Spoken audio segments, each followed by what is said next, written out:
Invisible change, visible progress. Sacrifice comfort, gain control. Work is worship, rest is rebellion. Obedience over innovation. Sacrifice health, serve faith.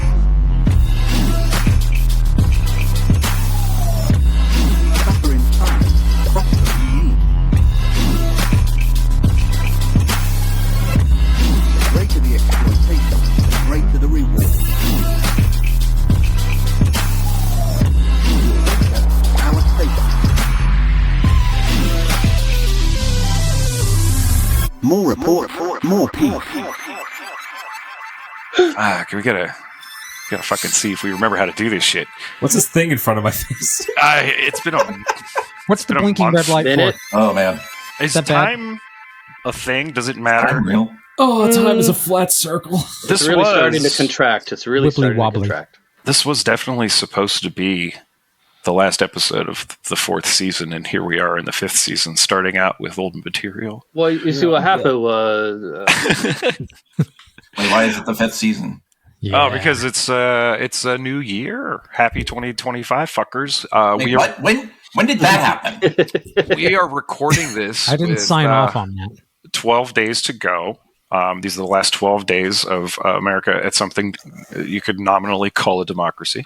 Yeah. And debatable. yeah. So we got some stuff that we're playing. We got some episodes lined up in here. We haven't recorded them yet, but for this one, we're still going to continue with what we were intending to do at the end of last year. Yeah, this is a Whiplash episode. Looking back. Yeah, and so off the top, this is Coinops McGillicuddy. You are in the Neon Dystopia, and this is the Low Life Podcast. I'm here as always, not always, usually, a lot, Most of the time. a lot of times. With I was going to say my name again. That's how bad we are at this. We'll go with Shadowlink. Welcome to the Torment Nexus, friends. Yeah, we were 0, less than 0. Welcome back, collaborators. If you're listening to this, you're probably on a list somewhere. Yeah, Not from us, probably just from weird porn or leftist news sites or something like that. yeah. The sex bots are back. We're here with the Cyberpunk Librarian. I always get my news from leftist porn sites. I think it pushes technology forward. I don't know what my problem is, but that's where ground news keeps sending me. They send porn into anything, and people are going to pay attention. So Yeah, it's kind of everywhere. Algorithm. It's scum. I was going to call my microphone like the listening phallus. It's rewind. Hey, it's your Rewind. room. Sometimes a microphone is just a microphone. Call it whatever the fuck you want there, DJ Freud. But I'm so tired. Like, it's been a year. it's been a fucking year, fellas. and no reprieve. Oh man, I can't believe we're still doing this. This is kind of amazing. You say But that hey, like- look, here's what we won. You say that like you're being punished. Like, I can't believe we're still fucking doing this. That's not unfounded. No, the thing that has come out of this is that we have been publishing some pretty awesome cyberpunk fiction. Yes. Yeah, right. yeah. It Yes. turns out that suffering brings out creativity. I guess. So- All these writers are fucking incredible. Thank you. This has probably been the highlight of 2024 for me, is being For sure. able to do this. Yeah, We've had some killer writing. It's pretty great.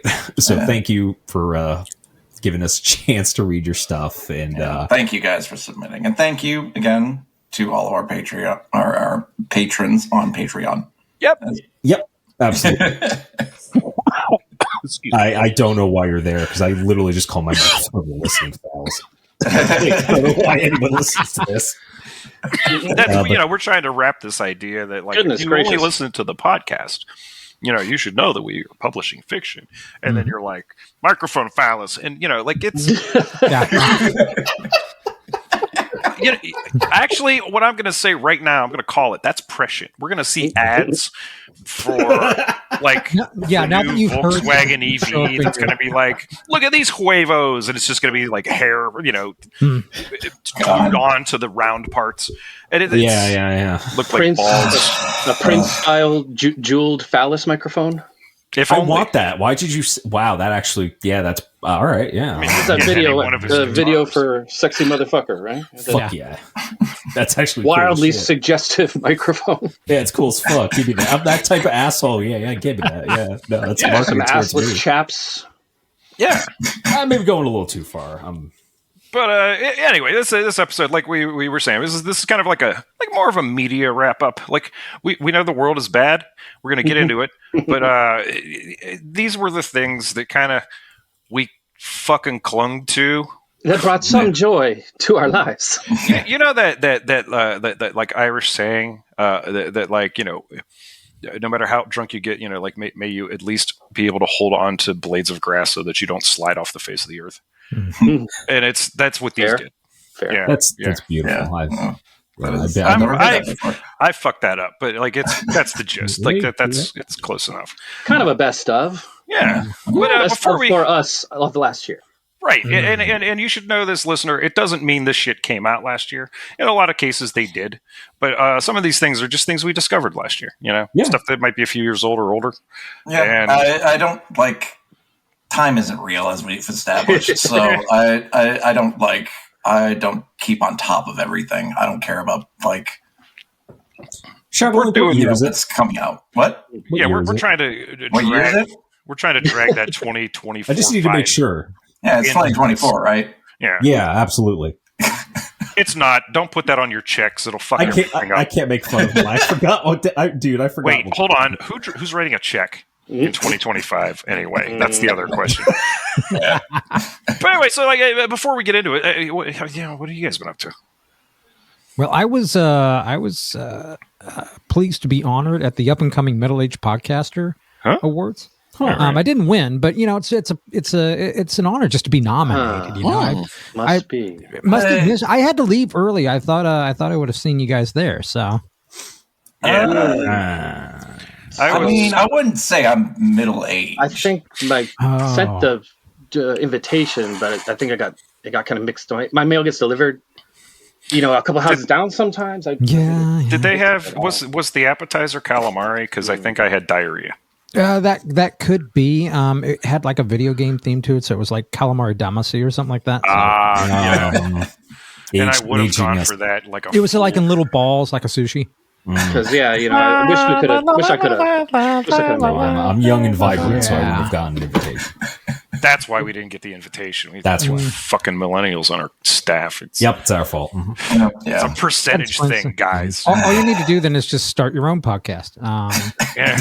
And It's easy. Middle-aged podcaster. And update it just as often as I do, which is when the fuck ever you get to it. So, Perfect. Quality is there. Well, how else would you do it as a middle aged man? Exactly. Yeah. Can you imagine if I just got my old journals out and just started reading from them? Yikes! That's a thing. I think about that a lot, and it makes me cringe. Cringe. I have them too. I have my old notebooks hidden away. Oh, same. Mm-hmm. Yeah.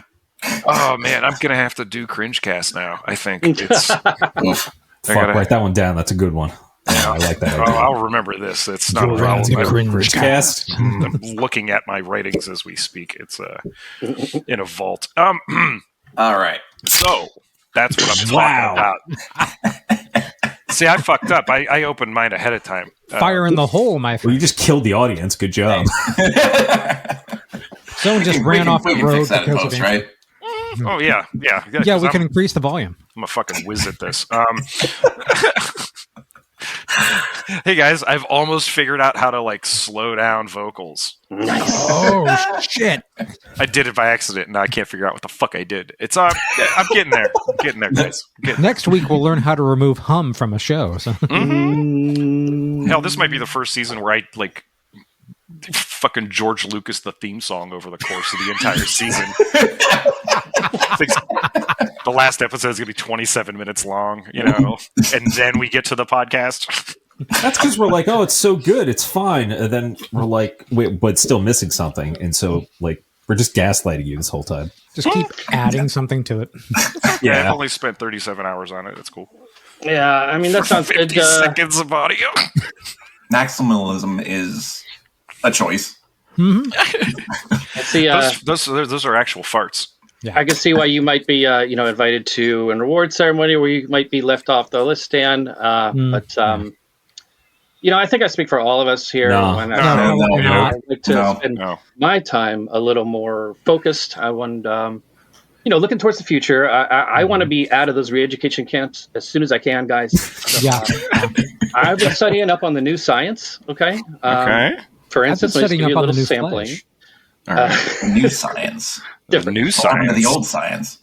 Well, I think you'll see in the coming months what happened to the old science. But for instance, did you guys know? I always thought I was a beta cuck because of the seed oils that I've been ingesting. But right. Okay. It turns out You're a soy boy. It's the soy. Yeah, it's not so much the seed oils. It's not my limitless addiction to seed oils. It's the soy. Right. Another one that I debunked was. You hear a lot about the liver diet, calf liver. You got to have the liver diet. Those guys are really just spinning their wheels. Okay, you really need that apex predator liver. If you're not eating shark liver or cougar liver, you're just wasting your time with it. I mean, I heard if you really want what that guy's got, you'd eat steroids. Yeah. No. He can eat all the shark liver he fucking wants. Let him have all the mercury he can handle. Oh, he can have my share. And the other thing too, guys, I don't know if you know this, but like if you have sex with a woman just because it makes your penis feel good, that is the gayest shit ever. And we'll be right back. Okay, fine. You don't have to believe me, guys, but you know what I'm hearing? I'm hearing a bunch of dudes need to up their seat moss intake. The new That is a perfect segue because our first category for things that we liked in 2024 that made us happy and clinged to the face of the earth is podcasts. Yes. And I don't know, I'll go first.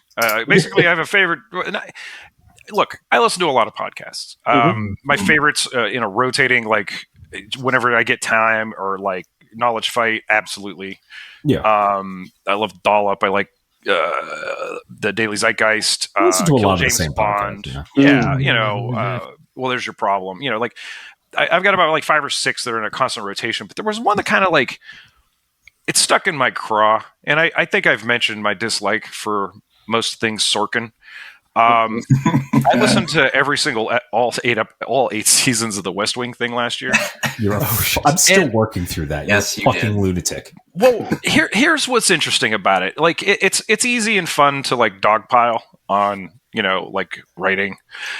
What was more interesting is that they start out by like trying to criticize the writing, then realizing that like the politics are kind of dog shit, and then the plague hits, and there's this whole new dynamic that hits the show. I would say the where West they'll Wing talk for like an hour and a half, and then get to the episode for 20 minutes. It's a historical document at this point. Like it kind of is. The West Wing thing really is like history in it. Yeah, it's really good. It's like people are going to be listening to it like 10 years from now, providing the internet still exists and we're all not like eating each other in caves. You'll be able to download it from a BBS. Exactly. Also, yeah. like when you consider when it came out, it's also really interesting because it was kind of like when the plague hits, there was this thing kind of like on the left where people's perceptions, and even a little bit before that, some early people could sniff it out, but like there was this turning on formerly beloved quote unquote journalists like Glenn Greenwald and Matt Taibbi.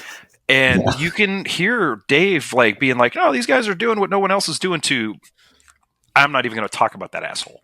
And it's over the course of the show that this kind of like everybody kind of at the same, it made me think of where I was at that time. And it was like, oh yeah, no, a lot of folks were saying these kinds of things. There was a time where I thought Greenwald might have been kind of an important character, specifically because of, the Citizen 4 documentary. But I didn't really dig too much more into any of that shit. I just kind of went about my day and, just read other articles and stuff like that. But it's good. It was really interesting, I don't know, like, what'd you guys have? Well, up top, I'll just say, like, it's if you're paying attention to the media, you will have heard that more and more Americans are getting their news from quote unquote influencers. Yeah.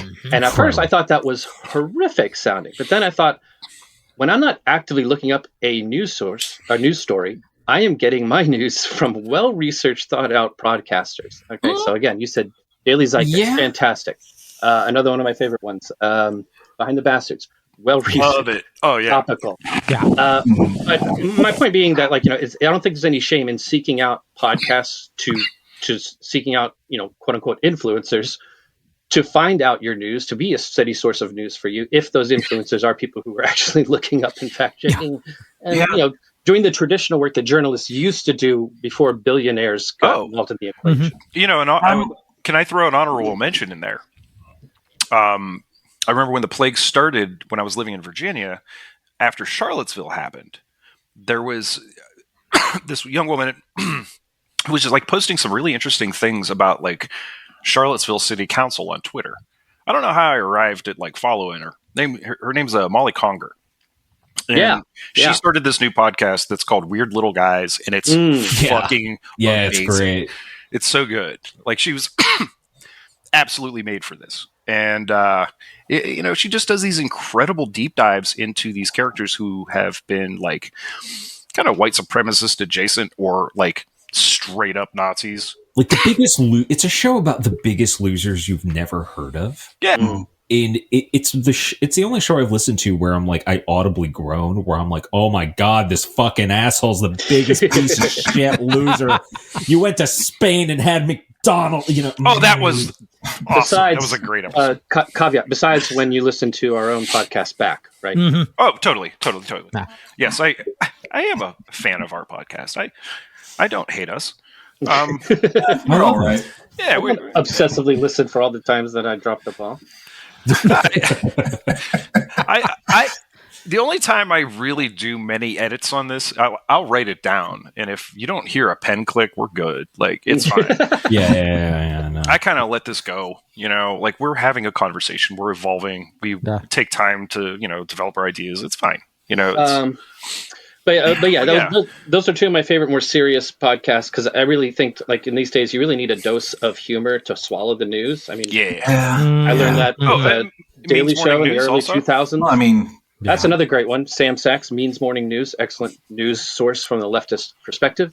And again, those are funny news, informative shows. If I'm talking podcast as far as just straight enjoyment, I think we mentioned in our chat beforehand, SCP. SCP Archives. Was it Secure, Contain, Protect? Yeah. Yes. Correct. Love it. It's supernatural, supernatural case files, very X-Files but they're all read back as if someone is going through these old case files of weird shit that happens to these artifacts that exist, and we have sequestered in these sites all over the country. That's wild. Yeah. So nuts. They go everywhere with the story. It's really well done. SCP is massive. The sound, it's intimidating to me. The writing, it's really good.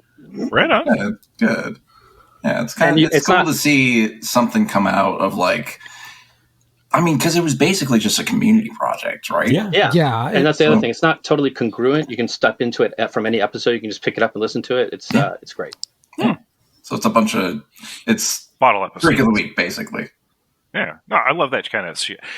Look, as a side note, as a slight tangent that I'm only going to take a second on, that's why I stopped reading ongoing comic book series back in the day. I wanted a 12-issue miniseries, even if it was with popular characters. Give me a limited series that makes a point.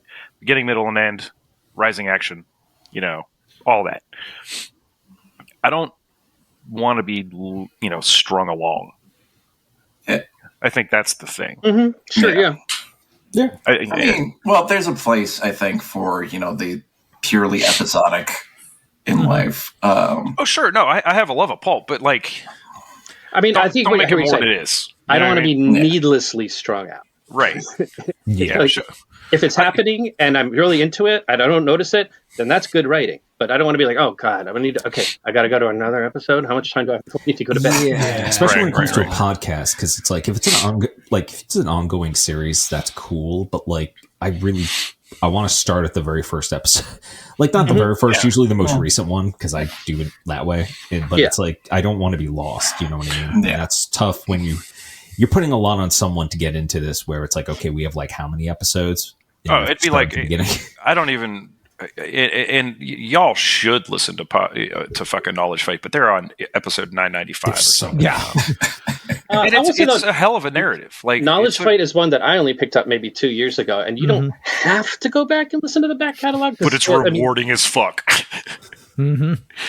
There's some funny shit back there. Oh my God. Lionel. Oh my God. There's so much good stuff back there.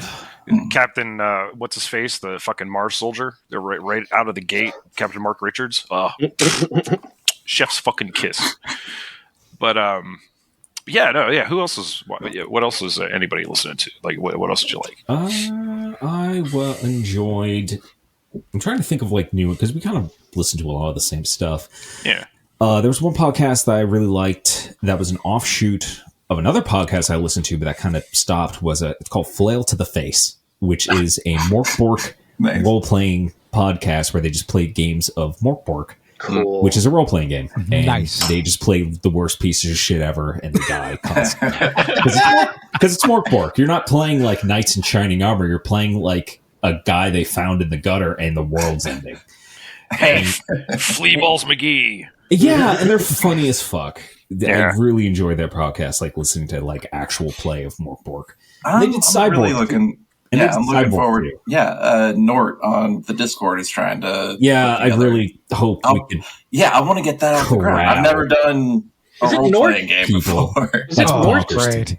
I've been saying Nordy this whole time. Like Nordy. I said Nordy, lad. It's Tron backwards. Oh, I'm an idiot. It's not just you. That's used to me. It's one of those things. You see it written, but how do you say it? It's not Nordy. It's not Nordy. Oh Lord. I don't know. I sent him a bunch of stuff too for like Mork Bork and Cyborg too, like stuff I have. But hopefully we'll get that going. But yeah, that was like probably the biggest new podcast I was listening to was Flail with the Face, because everything else, again, we listen to very similar stuff. Yeah. What else? And so Flail to the Face is not a podcast about Post Malone? No, thankfully. I wish I never knew who that was. Like, there's a lot of stuff where I'm like, I have like the knowledge base of a 16th century person. Sure, yeah. I wish we were Post Malone. Flay him alive. He's boring. He bores me. I don't care. That's the other thing. I don't. You know what I mean? It's like, I hope he's happy. Yeah, I hope he's happy. It's just one of those things that I don't. Well, he's doing country now. So I'm sure I think it's a pretty cool tattoo of a flail on his face, but maybe not on your face. Hey, man! At the end of last season, we were doing country too, so I don't want to say. That's true. That's true. That's very true. All right, I think that's about all we have for podcasting. Yeah. Anybody else have any other podcasts? I dove into Welcome to Night Vale this year. Nice. Welcome to Night Vale fucking rules. Yeah. Speaking of which, it's time for the weather. Wait, what was that? Speaking of which, it's time for the weather. Voice acting is fantastic, and they really dive in. I mean, like the sound design. The sound design.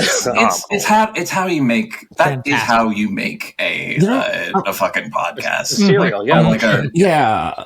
I'm glad you're enjoying it. I tried to listen to it recently because I was a big fan, but I'm like, I actually preferred the older, like everything, like episode 1 to 100. I think are absolutely incrable. They're that is a little like to me. Yeah, I think I kind of tapered off probably around that point.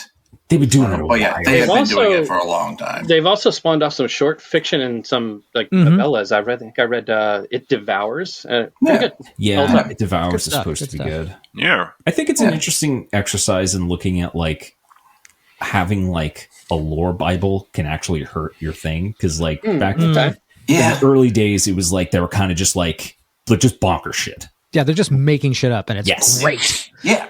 Yeah. No, 100%. I love that.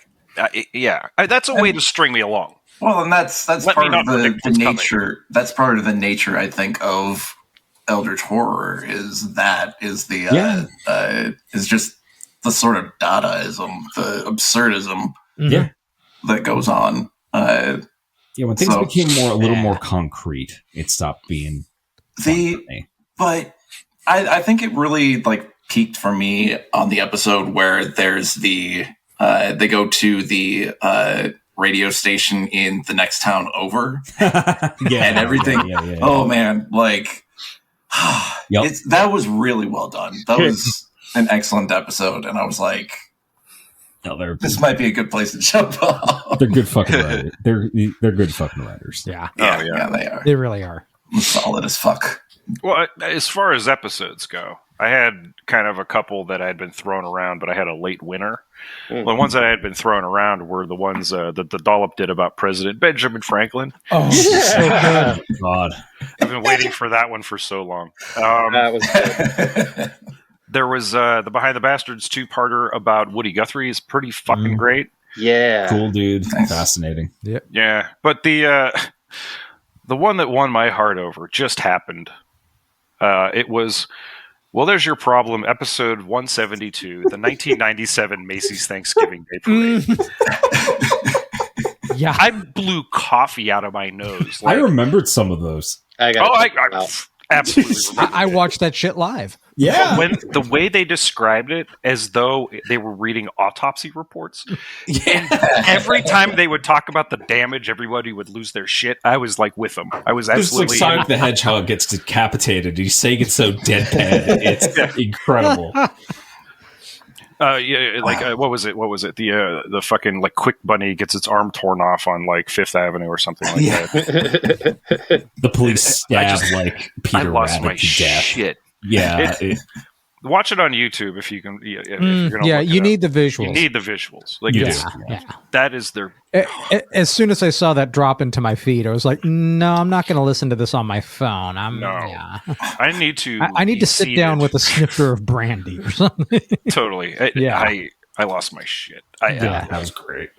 But anyway, all right. So up next is Dan. Did you have any podcasts? I've got 3, and I'll make them real quick. So I'm sorry. I want to say that the first one is something that Less Than Zero turned me on to, and it's one of those things. Like I think you posted this on the Discord, and I was like, okay, I'll listen to that because it sounded interesting. And now I'm like, tying a belt around my arm and slapping my vein. It's called Better Offline with Ed Zitron. Oh, it's great. That's such a good show. I had never heard of this show, and it's like, okay, well, this, I'm going to check this out. And just hearing his takes on AI and stuff like this, like, okay, this is not only informative, I'm learning shit, but I'm also entertained. He just has a way of threading the needle between all these disparate problems and players so well. And he is doing a lot of really angry bitching and doesn't. And the thing is I didn't know that he was new. Because I guess this podcast is only like a year old. This guy sounds like he's been doing this forever. Yeah. I mean, he knows exactly what to say. He'd been showing up on It Could Happen Here.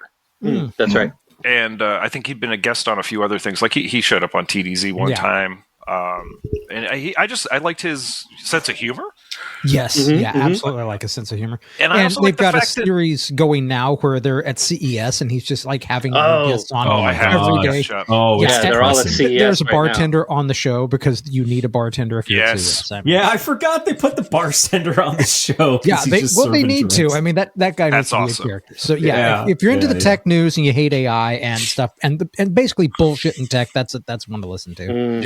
I forgot about that. I think the reason I love that one so much is because I have this kind of vague dislike of things I don't quite understand, and he puts voice to it. Yeah, that's exactly why you don't like it. Exactly. Yeah, he's good. It's like, there's something I don't like. I don't trust here, and then I hear somebody be like, "Yeah, this is what's fucked up," and I'm like, "Oh, his year-end 2-parter is also just a really good way of framing exactly what's gone wrong, and does actually offer a little bit in the way of solutions. I mean, they're kind of angry, violent solutions, but I'm okay with them. I'm okay with them. But and then 2 podcasts that could not be more different than each other. Wait, what was that last one called? Dan? Sorry. Better Offline with Ed Zitron. And I will say, listener, we'll put links to all this in the show notes. Oh God, you're gonna need links. Yeah. Oh, yeah. There's so many. On the Discord. Show notes on the Discord. Yeah. So 2 other podcasts that have been in my feed like just constantly for a while now cannot be more different than each other, but to bring up the Eldritch Horror again, if you're into Eldritch Horror but you don't want the comedy sort of back tracing of Night Vale, check out the Old Gods of Appalachia. Oh, yeah. That's good. I heard And the thing is, I fell over this podcast because I saw like a Kickstarter for their role-playing game. yes. It's like, holy shit, this looks awesome. And then I found, it's based off a podcast and role-playing It's game. legitimately scary. It really is. And the thing is my dad's from Appalachia. He grew up in the Appalachian Mountains in North Carolina. And some of this shit, as I'm listening to, it's like, fuck, I have heard this. And within the first 2 or 3 episodes, like, I have fucking heard these kinds of stories. Because Appalachian folklore is absolutely rife with ghost stories and stuff like that. Them mountains is old. Have they mentioned the statue of the Mothman with the caked up ass? Not yet, but I'm sure it's coming. Mothman's clapping ass. But what really got me is because I listened like the first 2 episodes. It's like, okay, well, I'm in, I'm all in, and I just start downloading all the episodes, and I get to episode 4.5, the bad death and resurrection of Annie Messer. Annie Messer is my aunt's name. That's my aunt. Oh, I have an aunt, Annie Messer. My last name is Messer, and as soon as I heard this, like, oh my God, I bet someone that does this is kin. Has to be, because That's wild. And that is a goddamn good episode too. Thankfully, my Aunt Annie is fine. She's alive and well, doing good. Well, she came back from dead. She did not die in a fantastically bad way. And if you're not into that kind of thing, you want something a little bit more restful, something that that will take your mind off the world around you. Check out Nighttime on Still Waters. It's exactly what it sounds like. This is an English guy. He lives on a narrowboat on the canals in the UK. Oh, nice. And he is basically an English professor. So, I mean, the show has a format, and if you're into that formatting thing, that's fine, because he kind of just follows it. Yeah. And it's one part like what's going on in his life, one part like maybe a journal writing that he's done, or some poetry that he wants to share. Or I mean, it's just, you can put it on and zone. It's fine. Everything is fine. It's all going to be okay. Nice. And sometimes you just need that. I mean, it's fantastic stuff. Yeah. I just very restful. Why not both? Yeah, well, you could do both. It would probably enhance the effect quite pleasantly. Yeah. I'm definitely going to check out Old Gods of Appalachia. It's so good. Yeah, sounds so good. I'm definitely going to listen to like Leslie said, it is legit scary. Cool. All right. Yeah, all right. I think in a way the Night Vale is like weird and slightly funny, and the way the SCP is just like crazy and like shocking. Like Old Gods is legitimately like scary horror. Cool. Mm-hmm. I'll probably relax to that then. Yeah, it's so good. And the guy that is like the sort of principal narrator, I know someone who sounds exactly like that. Hell yeah, it's wonderful. Oh, well, yeah. All right, so on to books. Oh boy. Yeah, I'm gonna go last. He still needs to finish it, dear listener. So yeah. Reading as we speak. On the last chapter right now. I guess. Epilogue. We're right at the end where Horton finally hears the Who. I'm gonna see what happens with this fucking green eggs and ham too, man. No spoilers, people. No spoilers. He will not eat them in Japan with Godzilla and Rodan.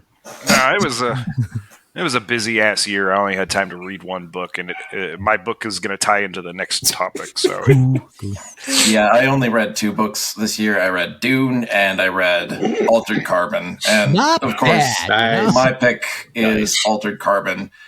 I've kind of taken pot shots at Richard K. Morgan a lot. Mm-hmm. Yeah. And I mean, I don't take any of that back, but like, this was, I did enjoy reading Altered Carbon, if not just for like nostalgia for the show, because Joel Kinnaman is fucking amazing. And the adaptation is pretty close. Like they changed a few things, but like I don't think it really worked in either case. So the show goes off the rails in season 2 because the book 2 is like it's so good, and they really they butchered it for the second season of the show. Yeah. Go ahead. I'm not going to cut you off. Oh, you're good. So like I mean it's interesting because I've never read that book before, so it's like kind of feels like a time capsule a little bit. It's just like from that era of like the Sin City bullshit. Oh yeah, and it's very hard boiled, really like detective noir. Frank fucking Miller. Like the edgiest kind of fucking. You say that I just like grimdark shit. Yeah, I like that shit. I mean, no, it's fun. It really is, and it's really appreciated. To a point. Yeah. But you know, like sometimes it just turns into parody, and it's like, yeah, and there were some parts in Altered Carbon that like are very questionable. Like it's just some Wait till you get to really really graphic content, like American Psycho levels of sadistic. But yeah, don't Google the author. Yeah. But like I don't know, it was still really well written. I thoroughly enjoyed it. I would definitely recommend that as a read. Here's a bit from like the book that they didn't include in the show that like it's a really good detail. It's a really good world building detail, and I wish they could have put it in the Netflix show, but it's the ads that like they beam into your brain. Right, yeah. They kind of put that in the show. They did at the very beginning. At the very beginning of the first season. Right. You're right. Okay. Shit. I forgot about that. But then she's like, nah, you need this blah, blah, blah. Ad blocker. Yeah. Yeah. I love that. That was a great moment. Yeah, that whole trilogy is really good. My favorite is the second book out of it. Again, not to like run away with it or anything, but it's kind of like an I mean, like, well, it's your purview too. Like you've read the books, so it's kind of like an Apocalypse Now story. I'm trying to describe it without without giving away like any spoilers. Right. Yeah. It's like Apocalypse Now meets Raiders of the Lost Ark. It's really well done. Yeah. Okay, I like that. Yeah, I will get to it. Dune was also it was good. It's great. Because the world building I don't like anything after it. The world building goes beyond the world building in the second and third books goes way beyond Earth, and you just see like their whole society, their whole system, and how. Right. You'll also learn the term meat swelling or beef swelling. That's what it was. Beef swelling. Yeah, that was when like his sons were like getting into it because they got to keep it going. Oh wait, you switched over to Dune. Sorry. Yeah, sorry. We switched over to Dune. I was like, did I read the right book? No, there was totally meat swelling. Record skip. Beef swelling. Beef swelling. Yeah. Beef swelling. We're getting into the worm. Beef swelling. Talking about the worm. No, the first book's incredible. Everything else was just like working off of manuscripts he left after he died, and his sons were like, "I could write." Oh yeah, don't. It was hard for me to connect. Don't with read Dune. the Brian Herbert shit. Oh my god! I love. You're not supposed to connect with. When you read it as I'd a be upset if you 16-year-old did. boy, you connect with it in a bad way. Yes, true. yes. If you connect to Dune, you misunderstood what Dune was about. Yeah. Dude, if you ever meet somebody who's like, I connected with Finnegan's Wake, run. I don't mean like they haven't read it once; they've read it several times. You need to. Well, I did the thing where like I read the first book when I was like 15 or 16, pretty young. My dad had read it. It's part of I'll talk about it later. It's part of like the dad beach book special. But and then I just thought like, oh, that was neat, because it's kind of fantasy, it's kind of sci-fi. And like years later, I picked up the rest of them. And I was like, oh, I see now. Now I see. Yep. I mean, yeah. No, I do appreciate what it did for science fiction in general. Like, you can see where a lot of things come from just by reading it. But you guys ever read something and then just like you absorb the information, but you just have no emotion about it? Maybe you're not supposed to have any emotion about Dune. I mean, it's a pretty emotional. I mean, you could be society. I'm pretty passionate about it. I don't know, man. That's something that the Kwisatz Haderach would say. Yeah. Yeah. Yep. Traveled beyond emotion, beyond appreciating the art. I'll bring the fucking pain box over next time I see you. That's all I got. Yeah. So I mean, for me, my first exposure to Dune was the David Lynch movie again on cable. Again, probably when I was too young, and then I went back and read the book, and I was like, "Oh, that makes more sense." My first exposure was a guy getting beheaded in the miniseries. Yeah. I forgot about that. Right. It's not bad. No, It's not great. They got a little not closer with the ornithopters, but it took the Denis to perfect it. Yeah. Got to judge each movie by the ornithopter. I was so happy with the ornithopter. We'll talk about that when we get to movies. Sure. Who's next? Who read a book? I read a book. Literally, I really only read like one book that I can remember reading or have finished. That's probably closer. I only finished one book this year. High five, one book, brother. And this is actually a recommendation from somebody on the Discord, and now I can't remember who, and I'm a fraud and a hack. I didn't go back and check it, but it's by an author that I loved, and I have recommended him before, T.R. Napper. He did the Neon Leviathan anthology collection that is just a banger collection of modern cyberpunk type stuff. He has another book called 36 Streets. It's again like a cyberpunk kind of near future world. Yeah, he's come up on the database search. He's fantastic. Most of his stuff is all kind of Asia Pac centered, with the only Western influence being kind of Australia. This one is like a underworld gangster story. There's this girl protagonist. She's like a Vietnamese ninja girl, but it's kind of cool because she's part Australian. So I kind of connected with her because I'm half Spanish, I'm half American. I've always grown up feeling like a part of two cultures. This really comes through in the book for her. And just a really great book on top of it. I don't want to give away too much, but the basic conceit for this book, like a lot of his story, Neon Leviathan, is that there's a memory recording technology that people have. Everybody can record everything that's going on at all times, and it just gets into a lot of really neat story and situations where that kind of comes in handy. The whole writing is really well done. It's kind of like really gritty. And I thought it was really refreshing. It was well written. It was a really engaging story. I definitely recommend it. 36 Streets by T.R. Napper. All right. Okay. Cool. So, I'm a librarian. Hi. Hi. So I read a lot. Sorry. Dude, you do everything a lot. You do so much. It seems like so much. Wait till we get to the games part.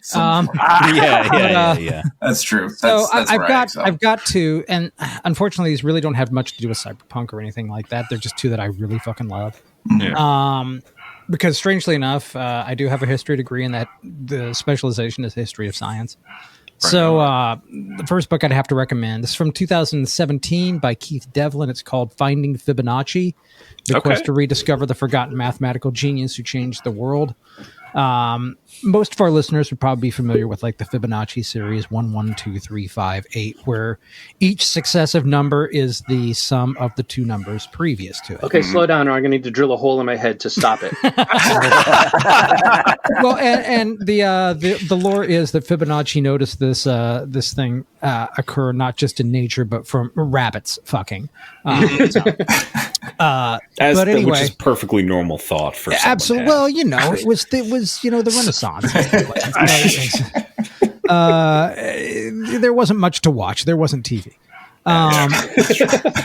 But the author Keith Devlin, he actually wrote a book before this that I haven't read. But he's kind of semi-obsessed with Leonardo Fibonacci, also known as Leonardo of Pisa. And he wrote one book that was basically about sort of like the book that Fibonacci wrote, the Liber Abaci. But this one is about literally finding out more about Fibonacci, because this dude only did the small service of basically introducing Indian and Arabic numerals to Europe, and wrote an entire book on how to use Arabic and Indian numerals because they're so much better than Roman numerals. Okay, sure. But what's he done lately? Yeah, that's the point. No one fucking remembers him for that, and there is almost nothing about him. So it's the BT that techno trance producer out of Baltimore did a really good song called Fibonacci Sequence. BT in the 90s. And Shout it out. slaps. Listen, I'm going to need you guys to vamp for like 5 minutes because Aesop is just going the fuck off. Can you hear him? Yeah, he is. I have the door closed. I have to go. My man's got to go piss. So I'll be understandable. Back. Okay. Who else has a book that they read that they would like to give a book report? Well, Dan, did you finish? No, I've got one more. Okay. So if you're into the history of mathematics, okay, check out Dan again. Yeah. So another one is called McCarthy's Bar. It's McCarthy's Bar: A Journey of Discovery in Ireland by Pete McCarthy. This, I believe, was published in 2000. Pete McCarthy sadly passed away a while back, but he was basically he's of Irish descent, but he was born in the UK.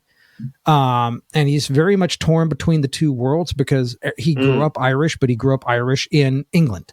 Yeah. Okay. So he wrote this travel log. That's basically his entire thrust of this travelogue is to go rediscover Ireland because he'd gone there as a kid, but he's not a kid anymore. He wants to find sort of like the true Ireland and discover himself within it. Sure, it'll be a different place when you go back there as an adult. I could see that. Exactly. And his sort of thrust is that he will never go past a bar with his name on it, which is why he's going to McCarthy's Bar over and over again. But there's a lot of McCarthy's in Ireland, and there's a lot of pubs in Ireland that have the word McCarthy above the door. So, I mean, it's very much like if Douglas Adams, who did The Hitchhiker's Guide to the Galaxy, it's sort of that kind of humor where it's somewhat existential humor, it's somewhat self-examination humor, and it's funny, it's poignant. I mean, it's just so well done. And this dude wrote 2 books, and it's a tragedy that he couldn't write more. So yeah, check that out, especially if you're into Ireland.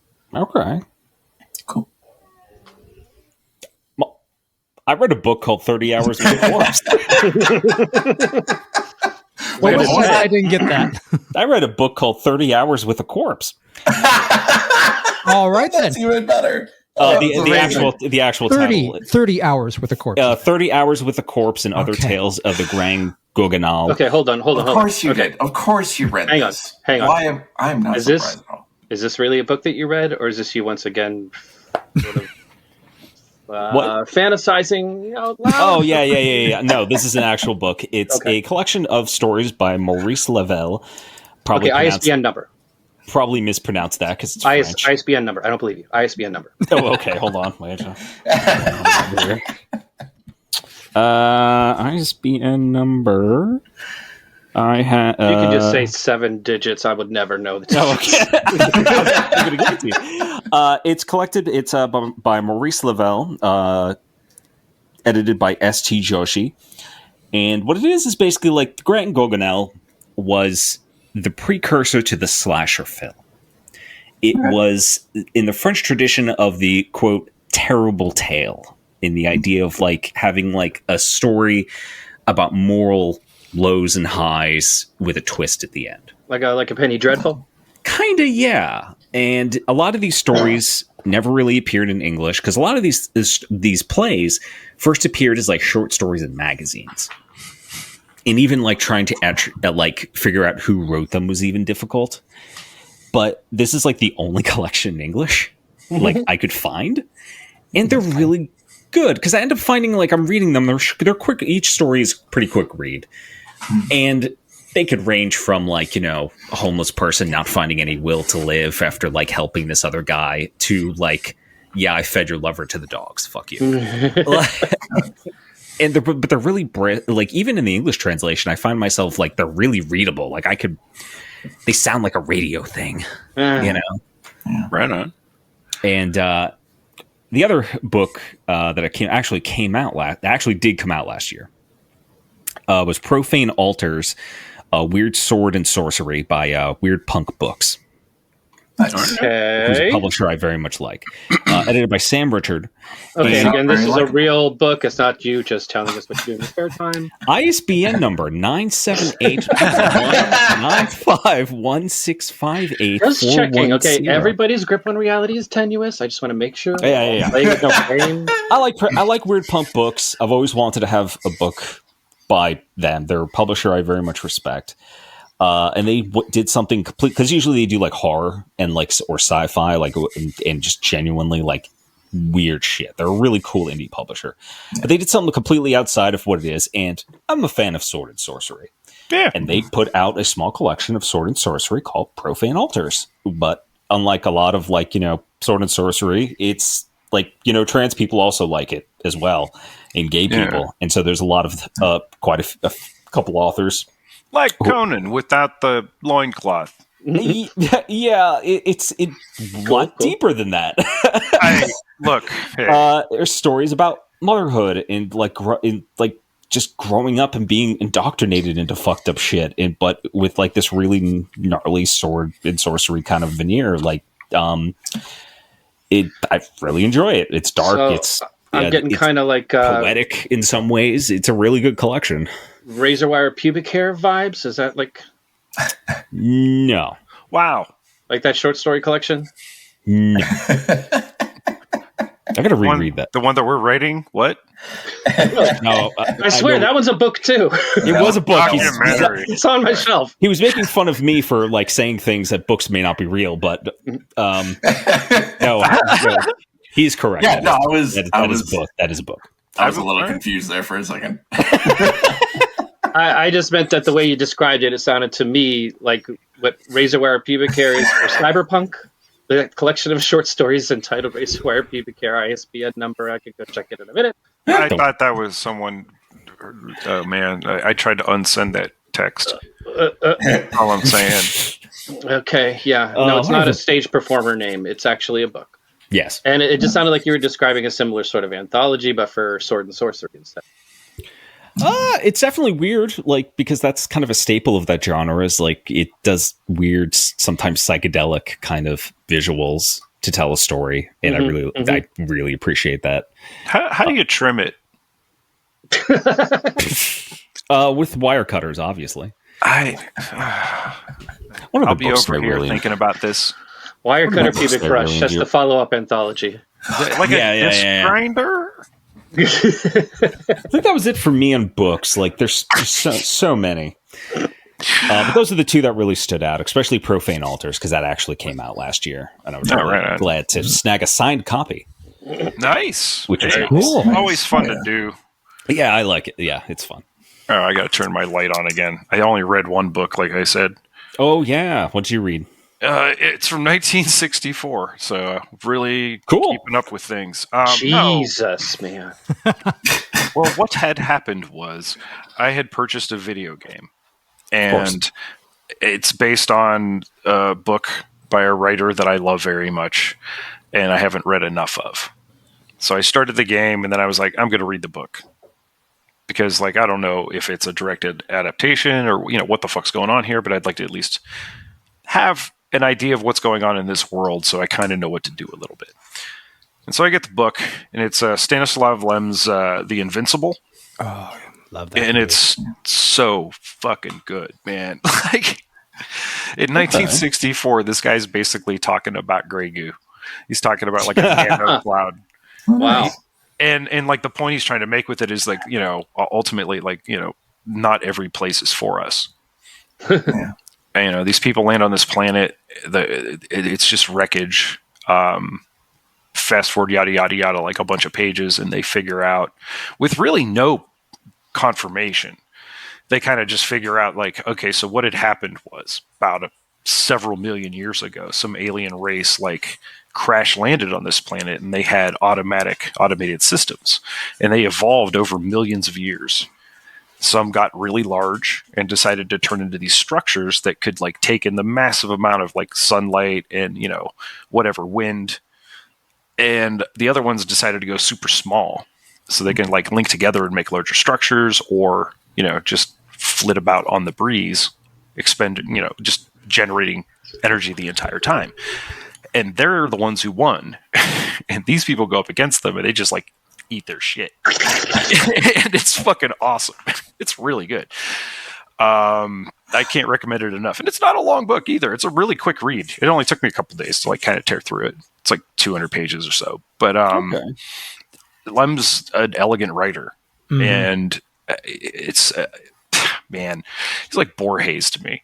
Like it's just mind-blowing shit every time I read it. I recommend the Invincible hardcore. I absolutely recommend Perfect Vacuum, which is his, like, I think I've mentioned it before. It's like a collection of book reviews for books that cannot or do not exist. that is up my alley. You have to link me to that one. It's fucking awesome. It's so fun. That's cool. There's like one story. I'm misremembering it. It's been years since I've read it, but like the gist of the title translated from French is something like, the unlikely series of circumstances that led to the birth of this character. And it just basically starts with this guy getting married and then working its way backwards into how he met her and then how like his parents met and then going back and back. And it gets like increasingly fucked up as it goes. It's really fun. That is definitely a golden age sci-fi title. Oh, it's so good. There's a few other ones in there that are just like you have to read. You can't. It's like The Wire. Like you can't binge it. You just like, you watch one and then you take a few days to think. Gotta let it soak in. Let it soak in a little bit. I'm still letting it soak. I took a break from that. Yeah, it's heavy shit, right? Like you don't see it coming. Idris Elba got. Like I'm like, oh fuck. Spoilers. But anyway, so that was also like one of, but it wasn't my favorite game of the year. It was really fun. It's very cool. It's kind of like a walking simulator with a little bit more to do. Wait, so we're done with the books now, right? We went video games? I'm just going to pivot right into games here. Video games. We need to put the bumpers. What games did you play, Dan? Oh wait, no. Let me kill mine because I played too many games.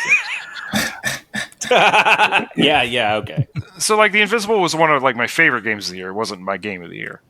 Other also ran like not quite games of the year would be like Everspace 2, Warhammer 40K Space Marine 2, MechWarrior 5 Clans. Real big year for space fascism. Not to mention Helldivers 2. Oh, Helldivers. Yeah. It's very good. But then there was also, Vampire Survivors, which I finally got to play on console, and Balatro, which is it's a cursed game, man. Like it's really fun. It's going to eat your it's like your morning shit game, between orders at work game. Like it's really good. But my game of the year is a fucking Earth Defense Force 6 because fuck you. Of course it is. That game is amazing. It's not graphically the most beautiful game. It's not even performance-wise. Like, it's not like the nimblest game either. But goddamn it, jumping in a room with 3 randos who all really have the same idea and are willing to sing the entire anthem, all 8 verses. It's the best game because you don't have voice chat. It's all just like text chat. So you can listen to a fucking podcast and just kill gigantic ants, or shoot UFOs out of the sky, blast the legs off a giant city-sized walker, kill Godzilla. Like, what the fuck are you talking about? This game's the shit. And it contains its own sequels. After you get like 100 levels into it, this thing happens and it's just like, this is Earth Defense Force 7. And I actually like it's like your amazing. basic. It's like Commodore 64 font. And I stood up in my room and pumped my fist in the air like a fucking... That's all you need. It's pure joy. It's pure joy. Good. That's good. So, that's good. Yeah, I like that. There you go. Oh, man. Who's up next? Dan, what have you played this year? Not a whole fucking lot. Did you play anything? The only thing that I played, and this is the truth, the only thing I've played that's like any regularity was I got the itch that I get every so often to go back and play Batman Arkham City. Yeah.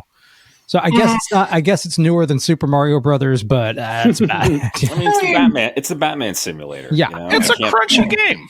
It's a Can't fault crunchy anybody. game. Good Yeah. game. There's Yeah. a cyberpunk angle that you could, Big Oh, time. absolutely. Yeah. Yeah. It's It's very much simulating yeah. in fucking Gotham, which The is Vision? Oh, the Vision shit. Oh, speaking of which, the free game on PS Plus this month was fucking that Suicide Squad. What a dog shit. Yeah, it's real bad. What, like the multiplayer one, or Yeah, it's like What a this It's weird. the live same service studio sort who of did thing. It's the same studio who did those Arkham games, and it's like whoever made them make that game. It's like we're gonna kill your studio. Yeah, I'm not mad at them. I'm mad at who made them do I'm mad this. I'm mad at who made them, who forced them to make that game. Well, like your first character is like It's like- Deadshot, and you have to like run to these things, and they're showing you all your different ways of like moving, and it's like it gets to a point where it's like, okay, you have to hold down this like crazy combination of different things in order to make him just move and jump and climb, and it's not that hard, but it kind of pisses me off the way those like Jedi games that like the Titanfall team was forced to make, where they like you have to hold a button down to hold on to vines to climb, and I was like, I don't It's think just like these people are fucking funneling. I'm so glad we got those Developers 2 in- Star Wars games and not Titanfall 3. They're funneling these developers who have strengths in different places, and they're like, "Oh, you need to do some sort of like I don't know, just work your way up the corporate ladder or something." You can make us money. Yeah, and it's fucking bullshit. It's just like let them do what they want to do. Hey Dan, though. Let them make what they want to make. Hey Dan. God, yes. shit. How about that shit in Arkham City though? Like where you're like, there's these goons, and you totally got them, and you're like, you just pounce on them and start pounding the fuck out of their buddies. Oh yeah. I mean, the dopamine rush you get from that. well, and especially if you manage to pull it off, like in the perfect sequence, Like where you never get touched, and it's, I mean, that is definitely a dopamine hit. I mean, honestly, fuck the Riddler trophies. That's what I'm in for. Yeah, fuck the Riddler trophies. That is the biggest bullshit in like next to horse armor. I have never been a fan. I don't think anyone's ever. I kind of liked Arkham Asylum better. Arkham Asylum. I like it just because it was a little bit more like of a streamlined experience. Sure. But as a 1-2 punch, Yeah. there are a They few did bigger kind of ones. knock it out of the park. Even the third one, when they give you the Batmobile, it's the weakest one, but I'm like, nah, I'm enjoying the stupid shit. I kind of enjoy this strafing tank shit that people are complaining about a little bit. Nah, I'm like, I like that shit. But yeah, Dan, Batman Simulator, good shit. Yeah, good stuff. Shadow Link, what have you played? Okay, all right, I'll go. What you got? Show and tell. What you got? I played way too many video games this That's why last I year, you guys. Made up for the I video games started- that Dan and I didn't play. Yeah, so I started Disco Elysium, which is really Nice. good. I was going to talk about this one too. Go I don't ahead. know, I just haven't. Well, yeah, okay, we'll get to that one then. So I started it. I'm not that far into it. Is anyone? Yeah, well, it's just like it feels like something that you really have to take your time with. It's a fucking novel. That's why I'm giving. That's why I'm giving it a break, because we were all playing. Yeah, we were all This is playing. fucking War and Peace, man. God. Yeah. See, it's War and Peace taking place inside the brain of an asshole. No, War and Peace. Hang on. That game definitely had a moment this year. I picked it up too. I don't play a lot of video games. It literally takes like people I respect telling me multiple times, just hearing me talking, say, "Dude, you should play this game. Yeah. Dude, you should play this game." And I guess somebody heard me saying something, said, "Dude, you should play Disco Elysium." And again, like fantastic story. I love the art. I love the whole project. The first playthrough, I went and did like Bad Lieutenant Port of Call, like Disco Elysium version. And like I went through that, and of course, with that kind of attitude, you have to end up like with some cash on the end of it. And it kind of ended. It ended like more abruptly. I don't want to give like too much stuff away. But then I did a second playthrough that was more like thoughtful, and I explored a lot of other stuff, and it ended up being a very different game. I found out things very differently, so I was really kind of impressed with that. Yeah, that's goddamn everything about it. But yeah, the sound design, the music. And the fact, the funny thing is like, you know, that game came out on PC first, and it didn't have complete voice acting. Yeah. And the one guy that does the one voice, he's a jazz musician. I can't remember his name, but this is his absolute first voice acting gig. And he fucking knocks it out of the park. It's the amount of reading. It's such a fucking incredible experience so many different times. Like, you can die in the first room by just trying to get your tie off of a moving ceiling fan. Yeah, or if you just keep the lights on, you will die. Yeah. Or you could just never wake up. You could straight up just stay asleep. Like it's very cool. Really. Oh man, it's like it is inspirational. Like just the amount of work. It's not an onion. It's like an avocado. It is a fucking It is a. It's beautiful. It is a work of art, and it is a tragedy that obviously, the developers and everything. Yeah, extremely well done. Extremely well done. God, and, more bad news.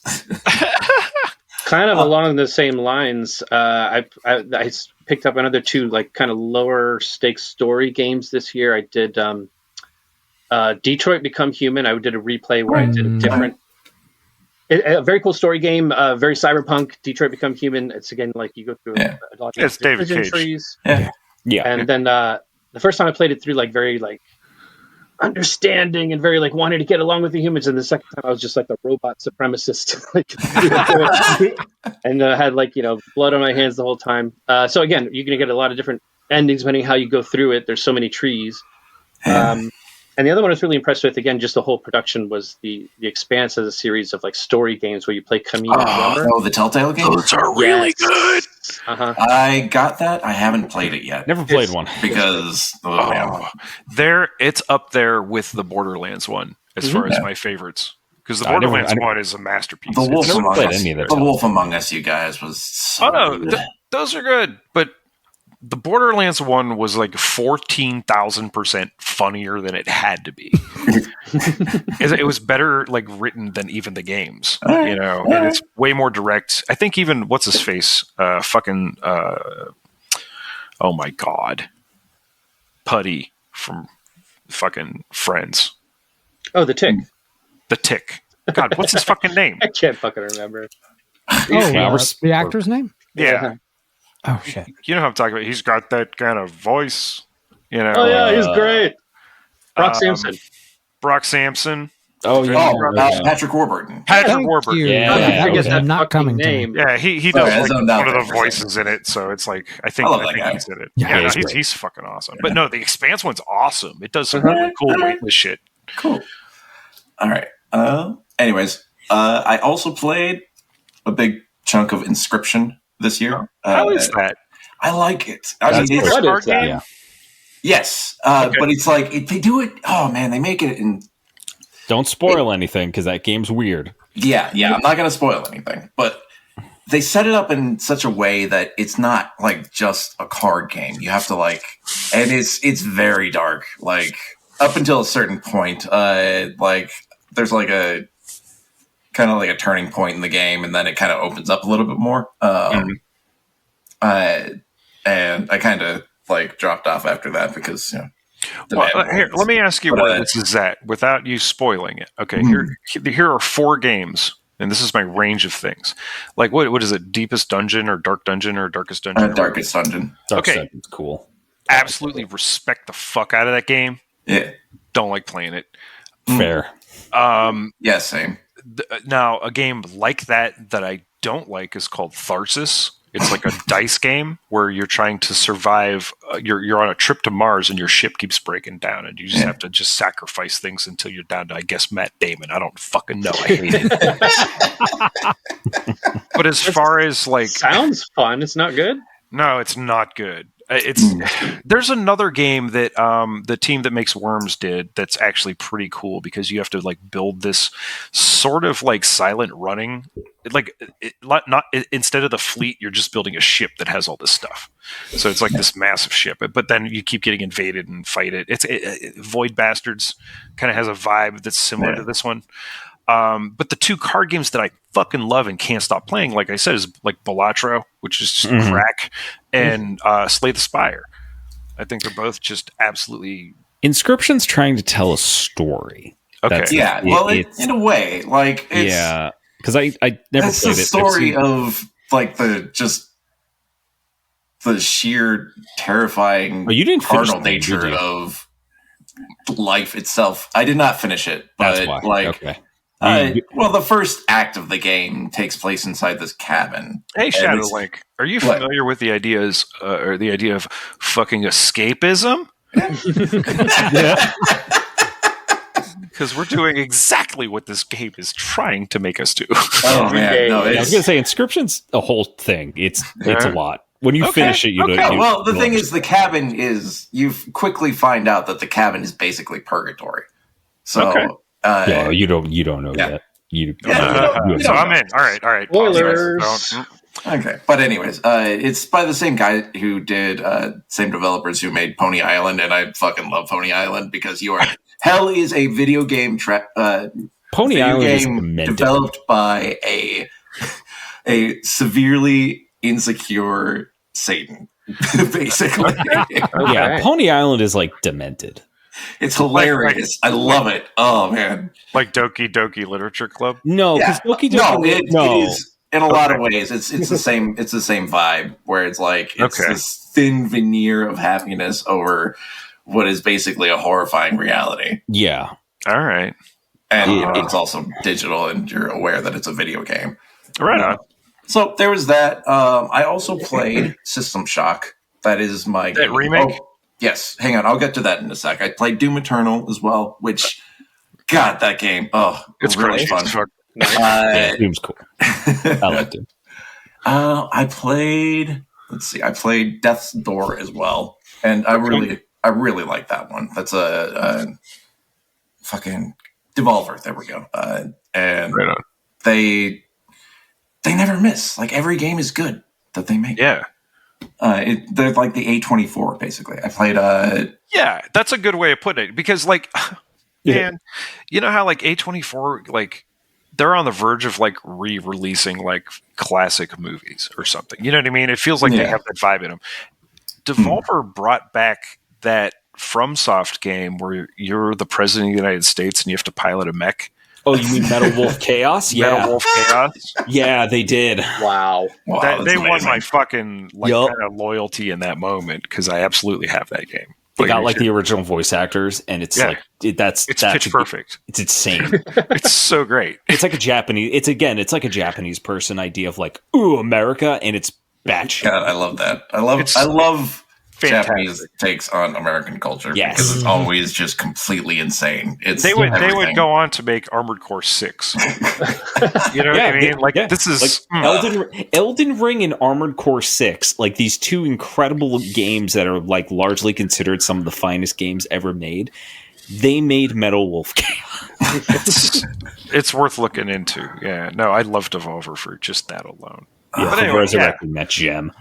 I'm still thinking about Inscription now. Like, so what was what am Inscription's? I missing out on here? Inscription's a lot. Okay, so what was your favorite game? Well, okay, I also played Hellblade: Senua's Sacrifice, which was also really good.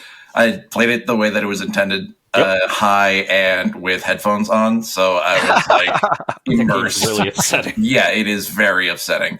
It's very sad. Yeah, I played Observation, which was pretty good. Yeah. Basically, just HAL but benevolent. I like Observation. Yeah. And I played the System Shock remake from Night Dive Studios, which fucking, oh man.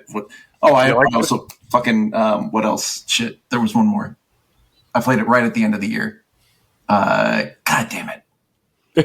I'm trying to Necromunda. Necromunda. Hired gun. That one, I want to just say that one real quick. Like, I just, oh man, the world that they build in that is horrifying and amazing. And it was really nice to immerse in it for a bit, but then the gameplay got a little samey. Now on to System Shock. And like, I want to say like, oh man, I mean, just, I'm not really familiar with the original, like 1994 game. I've seen short videos of it, and does not look playable by today's standards. Come on, I feel so God old. damn it! Hey, But Well, That was like junior year of high thing. school for me. It was like junior year of high school. The game came out. Everybody was like so hyped for that game. Showdown was terrifying. Yeah, no, it is. I'm right here with Shadowlink on this one because I'd never played it. Yeah, and it's got that loose but tight kind of really quick movement. Yeah. You know, the way like Quake has kind of. You're really quick. But then there's also this thing where it's like you're just picking shit up and you don't know what the fuck to do with it, and then you're like inventory's full. Holding on to it for forever. It's amazing. This fucking severed head. Oh, man. No, I didn't get that far into it. Like it was one of those things where I played it and I was like, I am 1,000% not in the mood for this right now. Yeah, the inventory management is a lot. But System Shock 2 is definitely, like, in my opinion, the better of the two games, because I could play original System Shock 2 without any modification, and it's legitimately a good game. Well, the thing with the System Shock remake is that makes it so great is that Night Dive took a lot of cues from BioShock, and I could see a little bit of something else in there. I can't remember exactly what it was at the moment, but so it makes it a lot more playable by today's standards. And then I feel like if me playing this was what it was like for people in 1994 to play System Shock, then I was floored because basically they just reskinned it and they didn't really like change the layout of the gameplay or anything. Is it a 1-to-1 pretty much, but like sweetened? What do you mean? Is it basically System Shock, but then they just like kind of sweetened it? Yeah, and they made it they put like a better, UI and Okay. I see. I was wondering if like someone who had played the original would play this and be just like, oh, this is just like a faster, cooler version, like quicker version. I mean, if they actually fixed like fan complaints, you know what I mean? I mean, I'm sure that they did because like Night Dive, they are a fucking like they've done some work. They're dedicated. They did. Like this is like I think their biggest project, and that's because they built up a lot of money from reviving a lot of old games. This took forever to do. I've been hearing about this. Like I've been hearing about it for a while, and when it did release on like PC finally, as a piece of shit console gamer, I was following the story because I knew I have a lot of friends who love this game, and when the reviews came out, mostly from my friends, but also from like some of the major publications and stuff at the time, they were all like, yeah, this is like 10 out of 10, 9 out of 10 across the board, 8.5. It's good enough to have me pay attention. It is very playable, and it's the update that this game needed. Yeah. And I really appreciate I remember like early on someone like lampshades the whole fact that the whole place is like a terrifying maze. They want the people who are inhabiting this space station to feel uncomfortable. Right. But it is a maze basically. But it is, oh man, and my first exposure to System Shock was like a trailer on Steam for System Shock 2, and that was like 10 years ago. But and I was like terrified when I watched the trailer. And Showdown. I don't know, maybe I'm like Gladys, like iconic villain. Oh yeah, absolutely. Like oh man. Yeah, System Shock 2 is like a terrifying game, and I like System Shock 1 never really interested me, I guess. Well, the way that I really appreciate it is I kind of looked at it as kind of campy at this point. I think for the first basically InSim that came out in like 94, shit, I forgot. A lot of remakes. A lot of remakes coming out. There was one that I unfortunately did not get to play yet. Was they remastered Legacy of Kain? Nice. Oh, cool. One and 2, That's so it's a pack, and it looks like I have the original discs of like Soul Reaver, and like they look good. Well, speaking of remakes, what in the last like year or two they have been doing full on retooling remakes of Front Mission 1 and 2, So now I'm heart fluttering in anticipation of Front Mission 3 remake because it's one of my fucking all-time favorite games. But it's going to happen. Well, I never played 1 and 2. So I played 1 and I loved it. It's perfect. Like they did a great job. I never played the original. So this was like really nice and it was cool to play it from both sides and do the thing that Front Mission's known for. I played 2 thinking I was such a badass because I rolled right through 1 and I haven't made it past the second fucking mission. It's like kicking the shit out of me. And I'm like, what is this? And this reminded me of 4. And now it's turning into the inverse of Star Trek movies where like the odd number ones are good. The even number ones are bad. Yeah. I found my thought, guys. Oh, right. So yeah, I look at the System Shock remake as just kind of like campy because it does feel a little campy. I mean, it is gruesome in a lot of ways and terrifying in a lot of ways, but it's so garishly colored, and like the more detail you learn about Shodan, like she is scary in a lot of ways, but in this game she's so fucking arrogant. Like she's fucking full of herself the entire time. She thinks that she's gonna outsmart you, and they made her scarier in the second one. Yeah. That is the vibe that I've gotten from the second game, and I am not sure if I'm ready for that. Oh, it's great. If they do remake System Shock 2,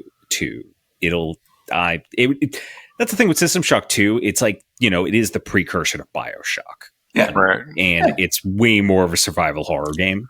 So I am interested if they ever do remake it, how they would approach it. Yeah. Suddenly, just now remembering playing a game with Shodan in it as a teenager and understanding my dominatrix kink a little bit.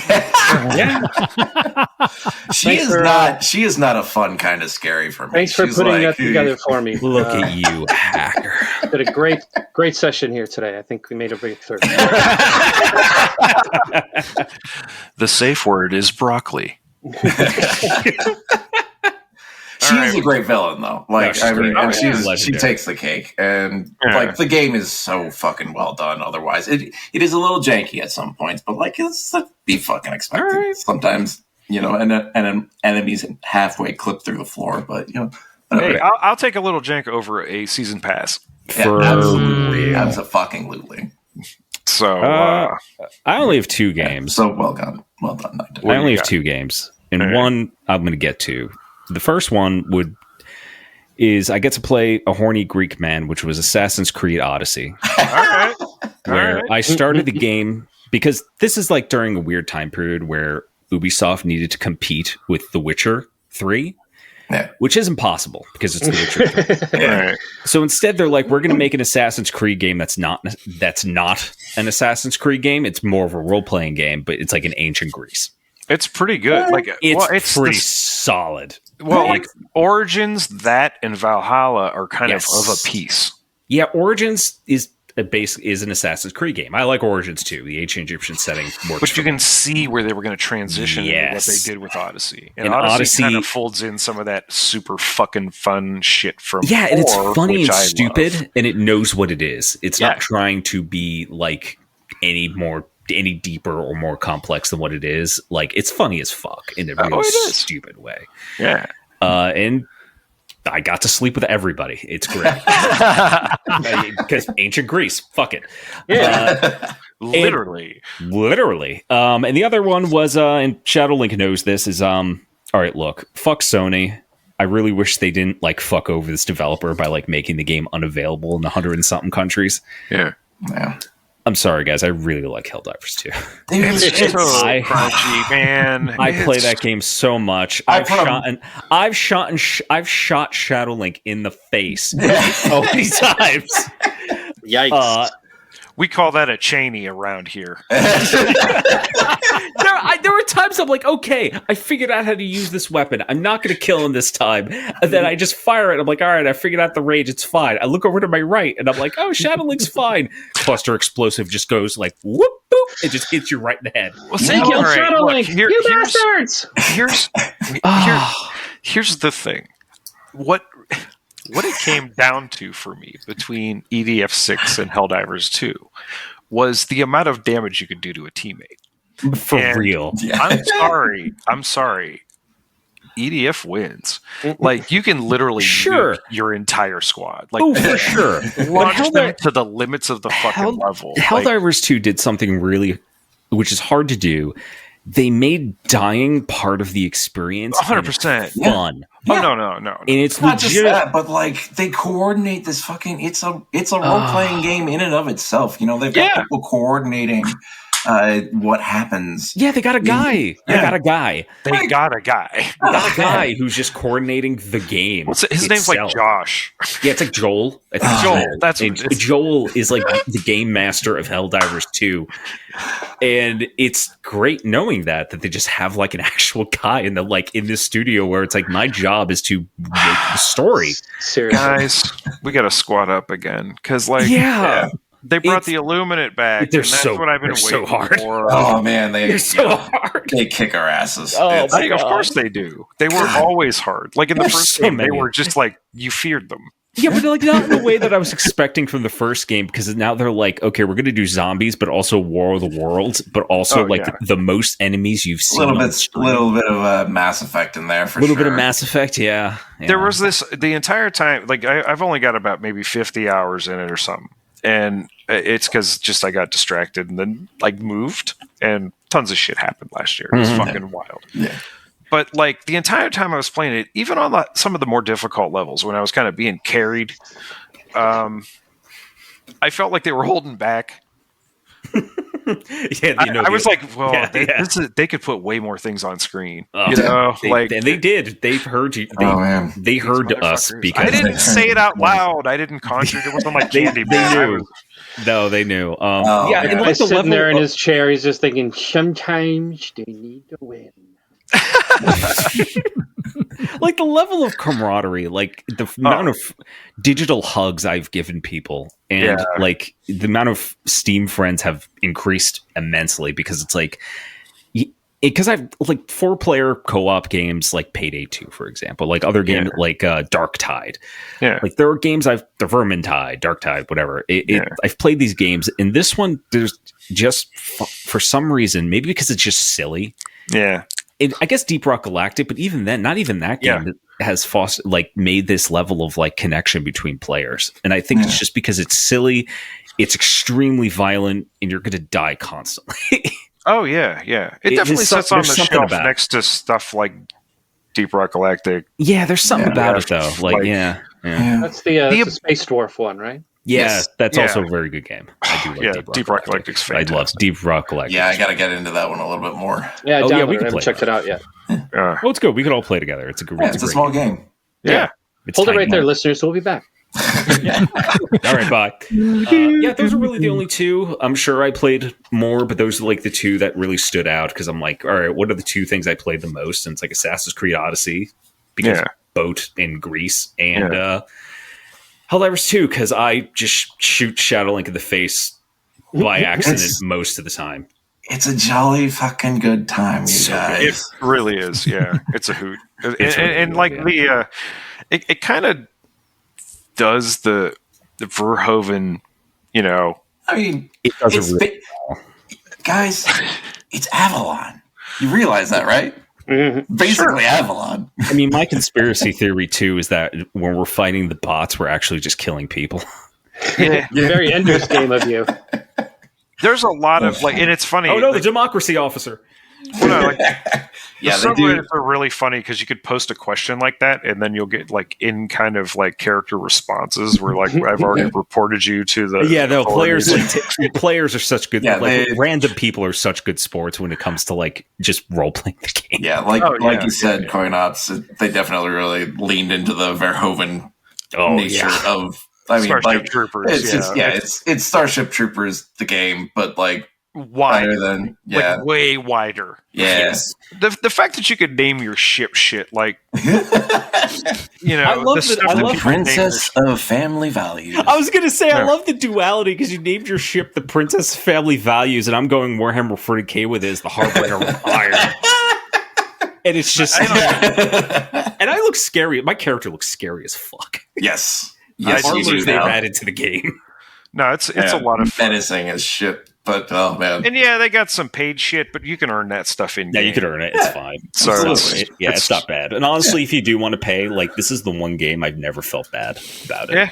Like they deserve it a lot. Sony doesn't because they're pieces of shit, but like, the developer definitely deserves it. Like they've come a long way for such a small studio. Yeah. I mean, let me put it this way. Somebody said this on like Blue Sky or something, where they were like. The like Helldivers 2 from Helldivers 1 Glow Up is like one of the most impressive in video game history. Yes. And I was like, oh yeah, no, wildly absolutely. Because 1 is serviceable and fun still to this day. You could still find fucking people playing it. Helldivers 2 was built on an engine that doesn't exist anymore. It's not getting updates. Yeah. They literally made it on an outdated gaming engine that's not made anymore. Wow. Mad. Pretty goddamn cyberpunk. Yeah, it's insane. All right. All right, so music. We're gonna do music. Oh, well, the only other one that I'll say, I gotta give a props to CoinOps for this recommendation, but that Luigi Mangione Simulator you recommended me. It's very fun. It's very fun. What? Vigilante Simulator? Yeah, you get to recruit your entire army. It's fucking fantastic. No, I got a recommendation again from somebody who told me a dozen times, dude, you should play Watch Dogs. So I picked up the first 2 Watch Dogs and Watch Dogs Legion. They're all great. If you haven't played them before, I know it's old news, but go check them out. They're awesome. Yeah. Legion's way more fun than I thought it was. Yeah, it's a lot more complicated. The nice thing about the earlier Watch Dogs is you're one person. You're a guy. You're doing the stuff. You're fine. Yeah, and the other one's like almost a lot more stressful because you're managing teams. Like it's cool for the capabilities, but at the same time, it's almost like, oh man, revolutions are hard. Oh yeah, no, it's great. Stormzy makes a cameo, and it's fucking awesome. Anyway, so speaking of Stormzy and music. All right, I'm just going to go through this shit real quick. Okay, so some stuff that I like that is real up to the top, but not my favorite exactly, but I would consider it to be my favorite if everything was considered equally. Clipping released a single called "Run It." It's that one is sick. Oh man, it's fun. And the video is really disorienting. You need to sit as close to the television with about 50 milligrams of edibles and try not to throw up. It's fucking. I'm just going to do like a blanket recommendation of like just go listen to Clipping. Clipping is rules. Yeah, and they're apparently putting out a new cyberpunk album, but that's all they've ever done, man. Yeah. They put out the name is Clipping. Yeah, they put out 2 horror rap albums, and they're like some of the best ever. Some of the best shit. Like one of the tracks is literally a piano burning for like 20 minutes. It's fucking amazing. It's so There's a song that's a jump scare. You are not that goth. I finally listened to the entire album, Infinite Granite by Deaf Heaven. They're like metal shoegaze. I don't know how to describe them. Okay. You heard one of their songs one time, Scum. I was spinning it, and you were like, "This is my shit." I was like, "Yeah." I think that was called something like about color. I don't know. Great Mass of Color or something. Okay. Also, Underworld released an album called Strawberry Hotel. It's fucking great. It's a really cool, neat thing, man. I don't know how to describe it. Underworld is like, is that the band that like they just sound different at like every year or something? They do whatever they want at this point. Yeah, right. Like they started out as like a weird little rock band, and then they put out like the hardest industrial album you ever heard during COVID. No, here's how it happened. They put out these 2 albums as kind of like a Depeche Mode adjacent sort of post-punk. Wait, you're talking about the horrors? No, I'm talking about Underworld. No, I'm talking about Underworld. No, I was talking about the horrors. I was thinking. The horrors do whatever the fuck they want. They're going back to kind of the shoegazier stuff now. Yeah, but Underworld also do whatever the fuck. Yeah, they are extremely dynamic. Yes, the horrors. Sorry. Yes. Oh yeah. No, the horrors. They started out as like almost like a death rock kind of revival. Yeah, they're kind of like taking a tour through, goth culture, I think. Basically. During that whole like garage rock revival, I actually got to meet them when they came to DC. They Rock and Roll Hotel. I got a picture somewhere. I'll have to throw some pictures up on the Discord. Hell yeah. Nice. No, they did that one album that was Skying. And I was like, I loved it. It was fantastic. And then they put out V, which is a masterpiece.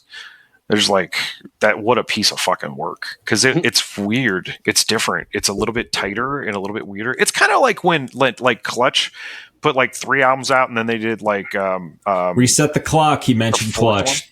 Yeah. Well, no, they put out Psychic fucking the 4th album, the one with where they make fun of Bono.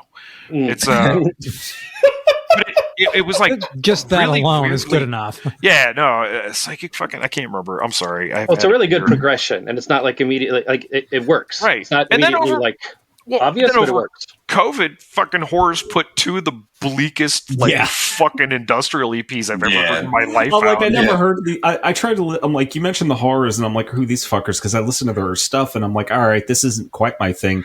And then they released like the 2 hardest industrial tracks like you ever heard in your life, and I'm like, fucking hard. Who are these really fucking switch it up. guys? They really switch it up. Yeah, and now they're kind of going back to skying-ish, stuff, which is fine. Hey, I need a break too, dog. But no, Underworld. They did these 2 like kind of Depeche Mode albums, and then they put out like Dub No Bass with My Head Man, which is a masterpiece, and it doesn't sound anything like that. In fact, it changed like kind of the direction of electronic music a little bit. And then they did Second Toughest and the Infants and Buku Fish, and then it just it spirals out of control from there because they've been everywhere and done everything. They did most of the soundtrack for the movie Sunshine. Yeah, I was gonna say movie scores. They really expanded, and they really did like, the Olympic Games opening track. Oh, that's right. Where they sequenced something like 500 drummers.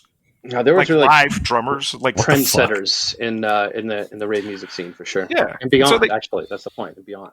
Yeah, they by now they put this album out, and I'm just sitting here going like, this is really pleasant. Like, there's some really fun stuff on here. The opening track's this beautiful ambient song. They got a couple of like bangers, and then like right in the middle of it, there's this track called "Lewis and Pomona" that will punish the fuck out of you. It starts out as this really super beautiful, chill kind of weird song, and then this kick drum. I don't know how they sequenced it. I don't know. It hurts. I don't know. I play it during my sets to fuck with people. I don't even play it because it's good. It's just like, no, you're not going to expect it. Like that's half the song is this pummeling weird, what time signature are you operating from? What weird quantum computer did you program this on? Am I stupid? I'm probably stupid. That's what this is. And I just, every time I hear the song, I go through it, but it's still, so if, like, I don't know, about a few weeks ago, a month ago or so, I met up with a buddy of mine, a fucking genius. We're sitting at this bar, and he recommended, he's like, you've been listening to a lot of techno or anything lately. And I'm like, no, but I'm kind of wanting to get into it again. Well, no, buddy, I don't need any crystal meth. I get it. Okay. No crystal meth. No, I meant like, because like Charlotte DeWitt's been coming up on my radar, and I really dig her sets. Like I'm kind of getting back into that a little bit. And he's like, have you ever heard of I Hate Models? And I was like, no. And so standing there, I had him pick out an album, and I just downloaded it. Mm-hmm. And it's this, he's this French dude, and he's got this album called L'Âge des Metamorphoses, The Age of the Metamorphosis, and it fucking rips, dude. Like, okay. It's okay. You know how like Elite Dangerous is on one side of the shelf and like No Man's Sky is on the other side of the shelf? Okay. Mm-hmm. Laurent Garnier is on one side of the shelf, and I Hate Models is on the other side of that. One of them is going to give you a party and a lesson in every song. The other one is going to make you invent new safe words that aren't even utterable. It's atonal. It's offensive. I don't know how he got a distorted kick to have that much bass. I want to understand how this dude works production.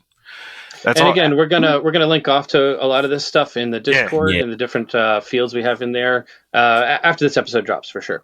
Oh, for sure. And the track of the year is Not Like Us. Come on, who are we fucking? Yeah, 100%. Very good. We watched somebody get murdered with poetry this year. Drake has been killed.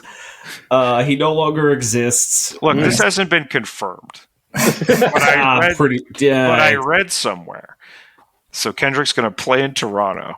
Drake bought the floor seats, and now Kendrick is giving away like numbers so people can go sit in the floor for free. I heard this. I heard that. I did hear that. Oh man! Wow. And I'm like, oh, this is like better than 50 Cent's hatred of fucking what's his face? P. Diddy. Yeah. Imagine being No, not P. Diddy, the other guy. No, the other guy, yeah. The Fire Festival guy. Oh right. Yeah. What's his name? I don't even know his fucking name. I Ja can't remember Rule? his name. Ja Rule. Yeah, it was Ja Rule. Yeah, oh, yeah. Yeah. God, Fire Festivals, like... Maybe I'm sorry. I'm just going to sit here for a couple seconds and just like relive texting a friend of mine. Hey, did you hear the new Kendrick track? And she was all like, "Oh yeah." I was like, "No. The new one he put out 15 minutes later." Yeah. One from 20 seconds ago. Did you hear that one yet? Yeah. Have you heard that thing? And then we were still living in Virginia, and like 66, not like Route 66, but like 66 is on the other side of the retainer wall, like a house away from us. And there was this one night, I don't know what the fuck was going up the freeway. What the sound system in this car was stunning. As a person who's been to like a bunch of fucking like raves and shit and like clubs and stuff, and you know, like there's good sound and bad.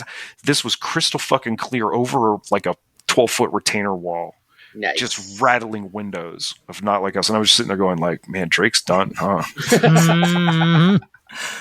Oh man. That's when it sunk in. It was like 5-6 days later, and I was just like, oh, he's over. It's done. Yeah.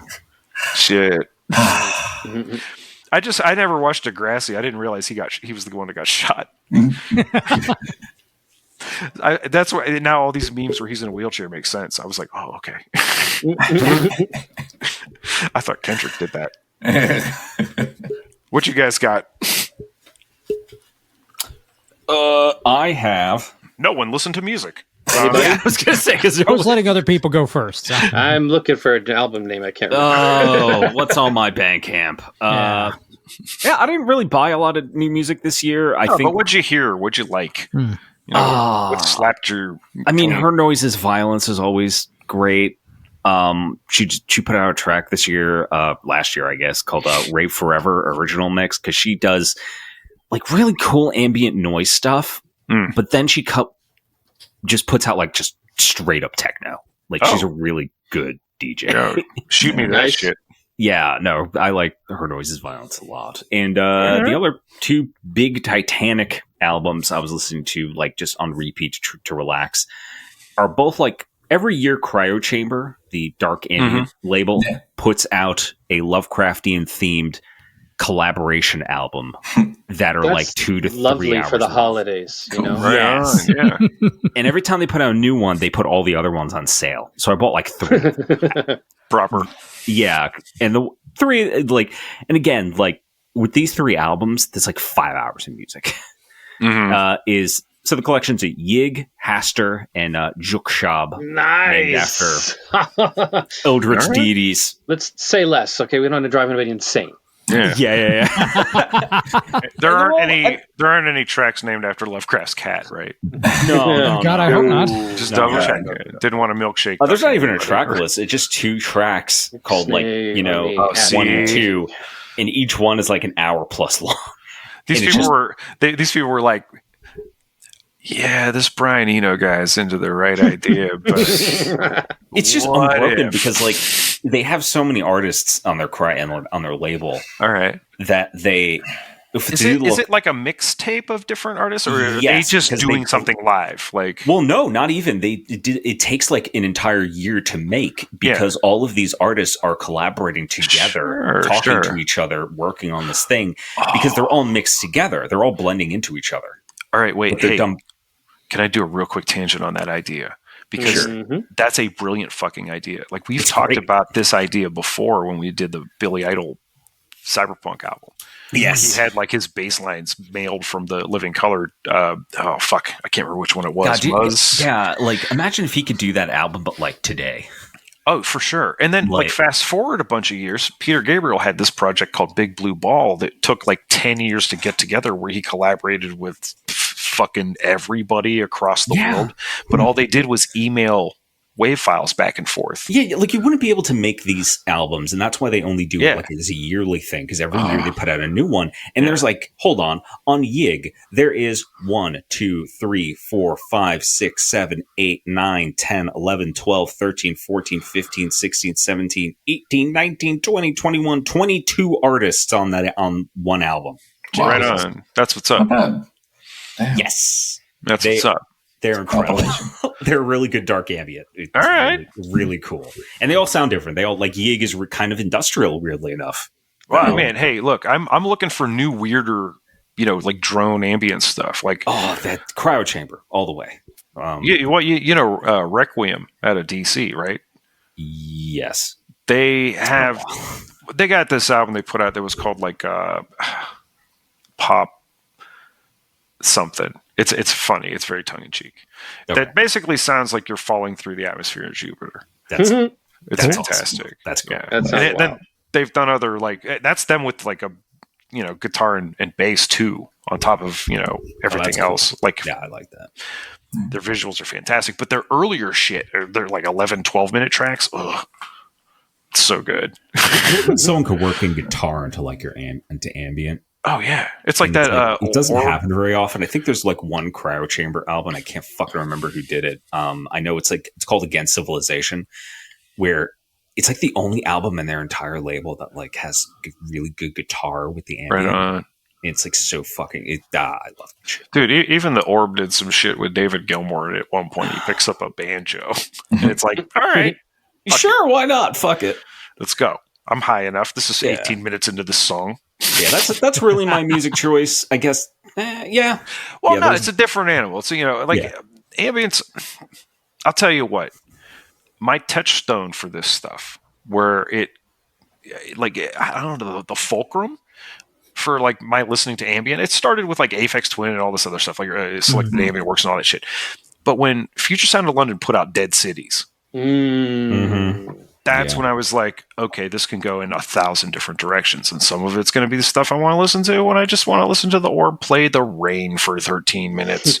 Yeah. And some of it's going to be, it sounds like a panel, like an entire section of a tanker is collapsing some rusted Upper Peninsula shoreline. See, I love that shit, because then 100%. I think about like the grandfathers of like this kind of stuff, like Sun Ra.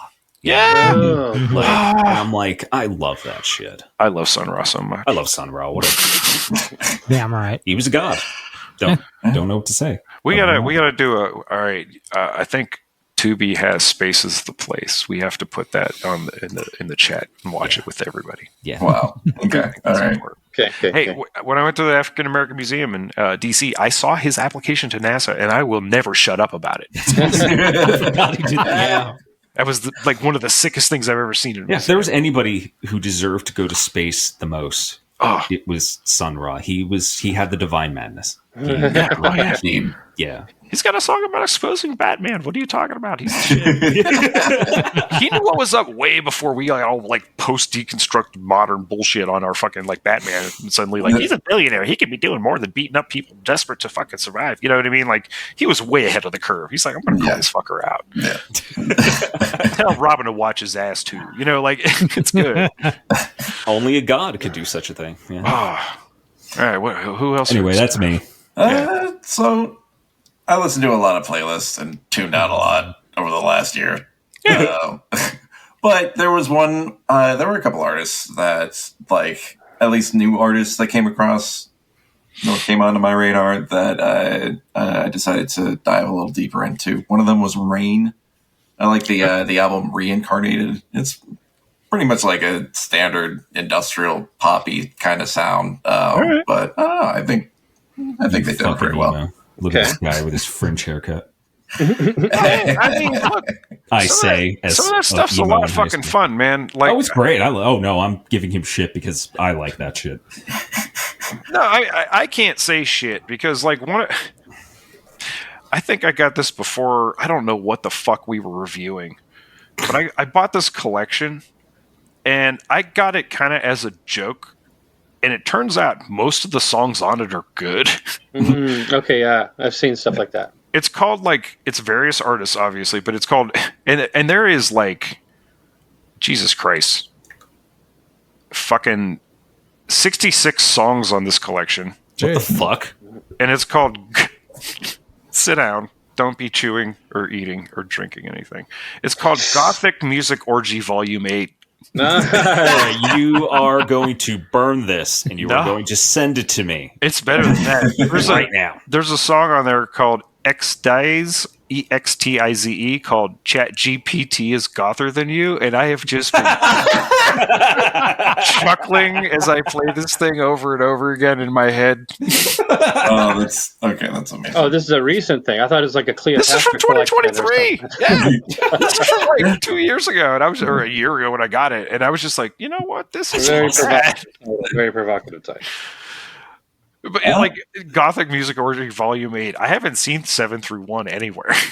There may not have been. I mean, that's just like an old thing. There used to be in the late 90s, there were so many industrial goth compilations that get put out. There was one. If I could find it without like crashing my fucking recording, I'll get back to you. But yeah, there's some good goth music. Oh no, there's a ton. As I found out from this fucking random ass collection I bought for like $7. Still cranking it out.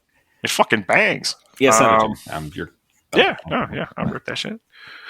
Anyway, Shadow Link, yes, your music. Yeah, so Reincarnate by Rain, and then a little later in the year, I kind of came across Patriarchy. All right. Yeah, they're good. They're good. Yeah, they are. Actually, is terrifying as a person. She's terrifying. She looks legitimately scary as a human being. Yeah, but I mean, not just like looks scary, but like the content of the music. This is not a band for children. Yeah, I don't think she's okay either. I don't think she's well. Like Patriarchy is like fronted by like two twinks and like a very thin blonde lady, and I think they're fucked up, and they are not afraid to show it. They are not hiding it at all. Like, man, it is intense. It is some really intense stuff. Are we talking like Deathgrass? Are we talking Diamanda Galas? Like, they have been. I have seen them described as snuff rock before. Okay, nice. Yes, cool. Okay, so, I mean, it's follow-up question. Are you okay, bud? 2024 was a weird year, guys. Oh, I know. I thought I was the only one who knew like. Oh no, dude! I'm with you with that fucking I Hate Models album, man. I feel ashamed it's taken me this long to. That's from 2019. That album. I'm just like. I feel seen that you like somebody besides me knows like Patriarchy. I mean, like. There's some. I was never going to mention it. You were never going. Oh, I was never going to let any of you fuckers know that I. Anyways, that has been very enjoyable in a way. Yeah, no, they're good. They are very good. They make very good music, and it's just. I never want to meet her. Yeah. Kill your darlings. All right, and that's all I got for music. So I too listen to music. I enjoy it. Like a regular human. I am real human person. There was a lot of stuff that came out this year, but for discussion, I kind of caught up with a couple of old favorites. In the first place, Jesus and Mary Chain put out an album this year. Yeah. Called Glasgow. I only heard one of the songs. How's the rest of it? Yeah, I mean, it's pretty good. Checks the box for Jesus and Mary Chain. I always loved them. Okay. Every 4 to 6 years, they make a recording. I will say, overall, it's like a little more poppy than like classic Jesus and Mary Chain stuff. Yeah. There's one track on there called like The Beatles and the Stones, and it's kind of like if the Jesus and Mary Chain wrote a song in the style of the Beatles or the Stones. There's another one in the style of Lou Reed that is, again, like if they had made a song in the style of Lou Reed. It's that's cool. decent out. Fair. All right. I'm so happy I have that checked off my bucket list. Is like I got to see them with Mazzy Star opening. Oh, nice. Not bad. That's amazing. I'm telling you. Talk about vibe switch, though. Like, because they had just put out that, like, Stoned into Throne, whatever. It was, like, kind of the more acoustic-y album. Mm-hmm. but they still came out and peeled your shit back. Like they were doing reverence. They were doing like UV ray, and it was louder than God. Like it was hard. They were the loudest band. Them, Sugar, and A Place to Bury Strangers are the loudest fucking bands I've ever heard in my life. No, but Place to Bury Strangers is the loudest because there's two frequencies I no longer hear. You get it then. Yeah, it's that wall of noise sound. I fucking love it.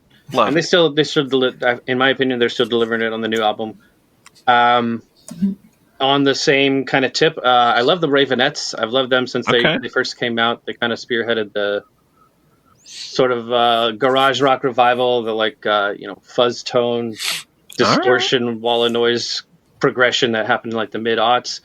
Yeah. And there's not a lot of bands that I like enough to go see them in like a couple different places of the tour. I've done that with White Zombie. I did that with Murder City Devils when they did their second set of tours. And this one, I saw Ravenettes here in I think Baltimore and Philly one time. We followed them. But at the show here, we actually got to meet them. It was really cool. They did a DJ set afterwards. They're being really cool with everybody. Again, I'll throw some pics up in the Discord. But they've always been a really interesting band. They have the kind of 50s or 60s, not classic rock, but golden age of rock revival sound. But they, again, sort of turn up the volume and turn up the distortion. They throw a lot of other out-of-place instruments. They do xylophone. They do a lot of keyboard, theremin. They throw some stuff in. Right on. Yeah. Oh, God. Yeah, no. So I followed them. All you had to do was say theremin. 0. Yeah. I was just like, yeah. And it's like, really dark subject matter, kind of like breathy, hoardy rock about like crimes and chasing car chases. Is the bass fuzzy? It's absolutely fuzzy. It's the fuzziest. I need this. I need to make fuzzy. Yeah, I'll make like a playlist. I'll put a link to it. But oh hell yeah! Yeah, they put out an album this year that was kind of like again, they're really into like the classic age of 50s and 60s. The garage rock revival kind of stuff. They put out an album that was like covering some of their favorite songs. They do a Buddy Holly song, they do a Ronette song, a Lou Reed song.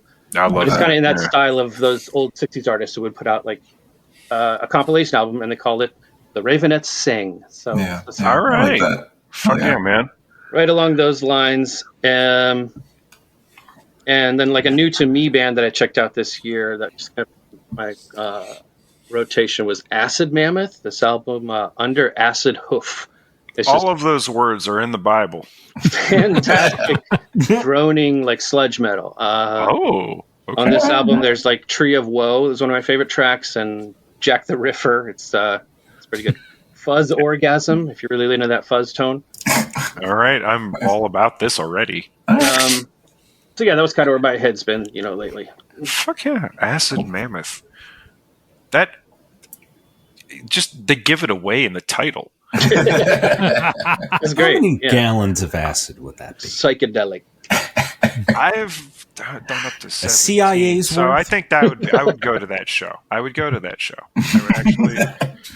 bring a blanket and a pillow, and I would just lay the fuck back and let it happen, man. I can't imagine any other way to experience like is it like dirgy? Like is it absolutely dirgy. Oh, I'm in. Fuck yeah. Yeah, I gotta check. There was that one way back when we first met you recommended, and I can't remember the name of it. And it was the same thing. Like I listened to it and then I never got it. And it's been bothering me. It was extremely dirgy though. And I was like, ugh. And now I can't remember. That's called Acid? No, it was something. It began with like a B, I think. Hey, fuck it. We'll do this off mic. We'll check it out, yeah. Yeah, we're not going to drag the rest of y'all listeners through this. Because that was four beers in 2 years ago. So God, yeah. Indeed. All right. Dan. Dan. So yeah, I'll make this as quick as I can because we'll start with the hard stuff and go a little bit softer as we go along. Yeah. This one is from actually 2023, but it was right at the end of 2023, so fuck it counts. Yeah. I only remember following by Kaya Young, aka the Luna Sequence. She is basically into audio assault. Okay. And, yeah, it's electronic rock. It can be very repetitive, and by repetitive I mean it's like someone hitting you over the head over and over and over again. You don't need to sell me anymore, buddy. Okay. Yeah, I mean she. I didn't realize she made music. Oh yeah, she's got all kinds of good shit, and it's Amazing. This was her latest album. She hasn't got anything out in 2024 proper, but she only goes like maybe every couple years she'll drop an album. Hey. But yeah, so she's like, I mean, it's kind of like a mixture of I don't know, like 90s dance, like jungle and techno, and a mugging. So yeah, Okay. good shit. So check that out. Yeah, that definitely sounds right up my alley. Oh yeah, she's just great. What was the other one? Oh yeah.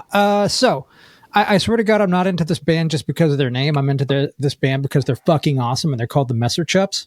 Yeah, all right. Messer Chups. Yeah. Yeah, I fucking love the Messer Chups. I grew up listening to that Russian group. Yeah, right? yeah, they're a Russian surf rock horror band. Yeah, I saw them play. I love that. What the fuck? Wait, hang on. Hold on. Yeah. No, I think I might know who you're talking about. Describe the cover of like one of their album, like the. Oh, jeez. They all tend to feature the bass player because she's fucking awesome. Oh, okay. Maybe this is a completely different band. She goes by the name Zombarella. I think her real name is Svetlana. Yeah, I think this is a different and band. She's like your standard sort of goth horror princess, where she's got like the long black hair. And the dude's got like big flat tops, right? Yeah, yeah. She's got very manicured bangs, if that's like a way to describe it, because it's perfectly cut right along the edge of her forehead. Yeah, and she is a hellacious bass player. Anyway, they're a goth rock, well, not goth rock, a sort of goth horror surf rock band. All right. Yeah.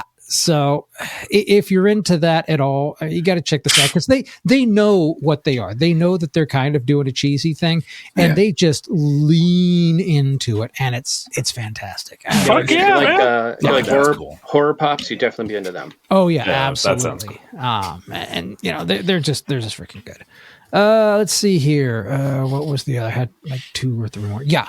So this is weird. I literally discovered this like the December 31st. Mitch Murder. Mitch Murder has a new album out, but it's not actually a new album out. But I didn't know this wasn't a new album. Yeah. He released a set of soundtracks to a Wii game that does not exist. I love that. Yeah, called Salaryman Simulator. That's the new fad, you guys. That's the new trend. We had synthwave, we have vaporwave, and now we're gonna have Wii Wave. Yeah, pretty much.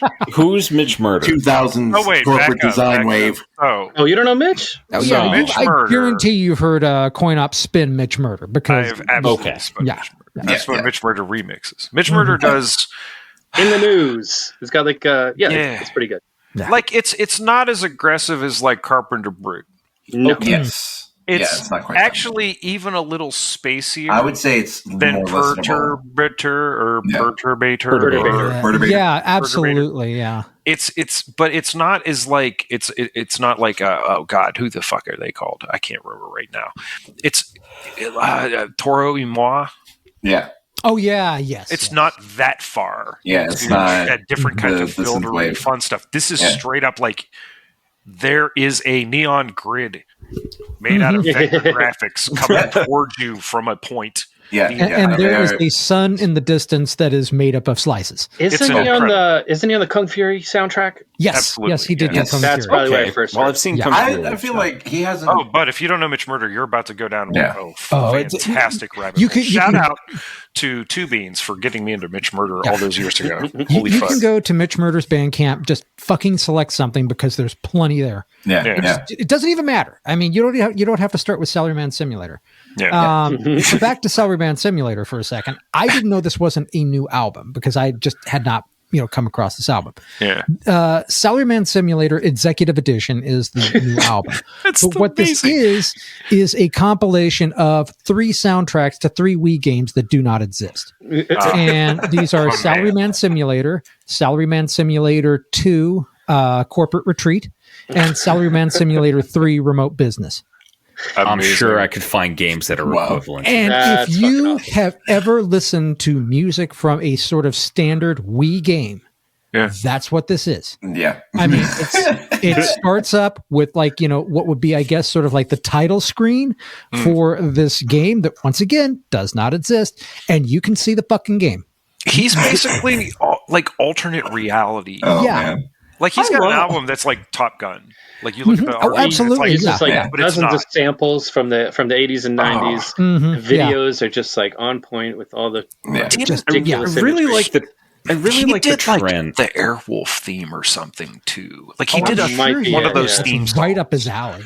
Yeah. Knight Rider, wasn't it a Knight Rider theme? Might have been probably. I mean, any of those Knight sort Rider of 80s Automan. synth themes. Yeah, absolutely. Anyway, way cool. great. Check it out. And just as a side tangent, if you like that shit, check out Kebu, Kebu. He's, oh my God. Okay. That man owns more synthesizers than anybody should be allowed to own. And he knows how to use all of them. I bet. Yeah. The other one, I got like two more, but I'll keep it quick. North Sea. By Drifting in Silence and W. Berg. This is like the chill track of the chillest album you have ever heard.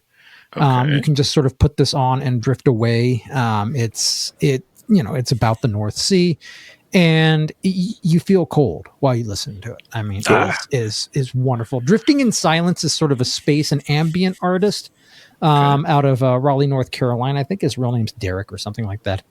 And this is his sort of ambient and space project, and it's just it's perfection. Just put it on and drift. It's fantastic. I think it came out in December, and I think I've listened to it almost every other day since then. That's good. It's that damn good. Hell yeah. And finally, this is the weird one because hi, I'm weird. It's Pension by Vichten, which is a sort of Acadian and Quebecois group from Prince Edward Island, I believe is where they're actually from. Oh, wild. Yeah. Right. So, I mean, it's folk music. It's totally 100% folk music because, hi, I'm old and I like folk music. Well, it sounds like they're tapping into the root out there. So yeah. So, what this is this is a sort of part of what they call their Connections project. But this one is a sort of like poignant and sort of bittersweet, as Vichten started out as a trio, two twins. I can't remember the other one's name, but one of the twins is named Pastel Leblanc. Okay. And she passed away in 2022 at 42 years of age. I mean, she was not old at all. Oh. So obviously the band took a little bit of a break. Nice. And they came back with their sort of Connections project and this expansion, where what they have done is that they've taken fragments of music that they found of Pastels and either just recorded it straight up or they finished it, but they also brought in other musicians to help them out with this. It's not a long album. I want to say it's only like got 8. I don't think it's got 10 tracks. It might have 8 or 9 tracks. You come for Gaia, which is the first track on it. It just hits you right in the face with a massive amount of Quebecois beats. It's not even, there's no lyrics. It's an instrumental. And after you get over that, you can stay for the second track, which is Sauvage, which was done with Catherine McClellan. That just, I mean, it's there to let you know that everything was okay after the first track. I mean, it's just fantastic. Right. If you're into this shit, if you're not into this shit, you're gonna hate this album. But if you're into, if you're into the old shit and you're into the stuff from like, the Great White North, especially the eastern part of the Great White North, this is fantastic. It's literally one of the best Quebecois folk albums I've listened to, and I've listened to a shitload of them. I bet. Yeah, no. Fuck yeah. Well, now we TV series, right? I'm crashing so badly, guys. Yeah, we're not done yet. We're gonna rush through this shit. Right? So tired. I've only got one. Shows and then a couple movies. We're done. Shows. Yeah, okay. I didn't watch much. Shows are my runners up were Abbott Elementary, which is fucking giving me real big radio free album booth vibes. I have heard good things. And AP Bio, and I have to describe one scene in the 9th episode of the first season to you. So wait, that's the one where Dennis is the substitute teacher? Glenn Howard. No, oh man, it's so good. And I didn't realize that there were 4 seasons. I'm so mad. Yeah. In the Today's ninth Shadow Link episode, learns a thing. I'm going to spoil this for you because even telling you won't ruin it. There's something going on in the episode. I don't really remember what it is, but the B plot is that all the kids have those crying robot baby things. That, I know what you're talking about. Yeah, and so they're like wearing slings and carrying around and they can't quiet them down. They're doing everything in the manual, but none of it's working. And they're broken. They're broken. Well, they're not even broken. He didn't buy them from the usual source. Like Oswald bought them from some third party out of a van, right? So like they're knockoffs. B-A-I-B-Y. And whatever Jack, Glenn Howerton's problem is, he finally fucking snaps and he starts grabbing them off of everybody and just walking through the hallways. And then you cut to watching the kids like they're following him and you don't know where the fuck he's going. And when they finally turn the corner, they see him in the swimming pool with all of these baby robots floating in the water. And he is gently drowning one of them. Oh, man. And it looks like a Renaissance painting. And I died. I was like, this might be the best funniest dead baby joke thing ever. I've ever seen. I man. can't believe they got that past anyone. Yeah. But the best shows I saw last year are a tie. The first one was Dark Matter with Joel Edgerton. Mm-hmm. It's about it was on Apple TV, so no one in the fucking world saw it. And That's accurate. it's about dimension hopping and multiples, and it's fucking fantastic. Absolutely nails the landing and everything. And the conceit, the mechanics of it, everything about it is chilling. It's horrifying in parts. It's really fucking good. That was tied with Fallout. Yeah, Fallout was my favorite. Fallout's pretty good. Yeah. It's Fuck awesome. Amazon, but Jesus Christ. Better than it has any right to be. Yeah, that was a labor of love. Like, props to Jonathan Nolan. So fucking funny. Like, oh man, it was very well done. Like, I'm not super familiar with the games, but I'm like, yep, this all looks right. This all looks pretty. Cracks. No, they nailed it. Nailed it. They nailed it. The attention to detail is insane. Like, that would have been like enough for a lot of people, but this was a show made by nerds. It's not even that. It's like the attention to detail, and that was really impressive. But it's the fact that the story was really, really fucking Oh man, and Walton Goggins, Jesus Christ! Oh my god! Like he was always great, but this was like that fucking moment. hell. Yeah. Oh man. He kills in this. The effects are fucking amazing. Oh, Chris Parnell. Like, God bless him. I love everything that he's in.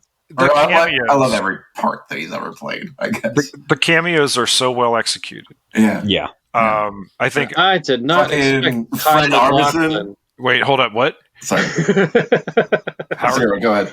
I did not expect Kyle MacLachlan nor Fred Armisen to be perfect. Yeah. Fred Armisen's bit was it was just perfect. Watching Michael Rappaport die like a bitch.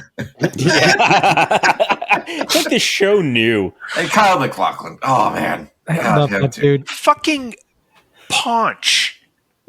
Right, we're gonna have to talk about Exchange someday. Real quickly there, Eric Estrada's in that motherfucker. No shit. Cameo. Like they knocked it out. It was. I hate how much I love it. Like it's fantastic, and I've watched it twice now. First just tried to watch it with T. Oh boy, was she not a fan real early.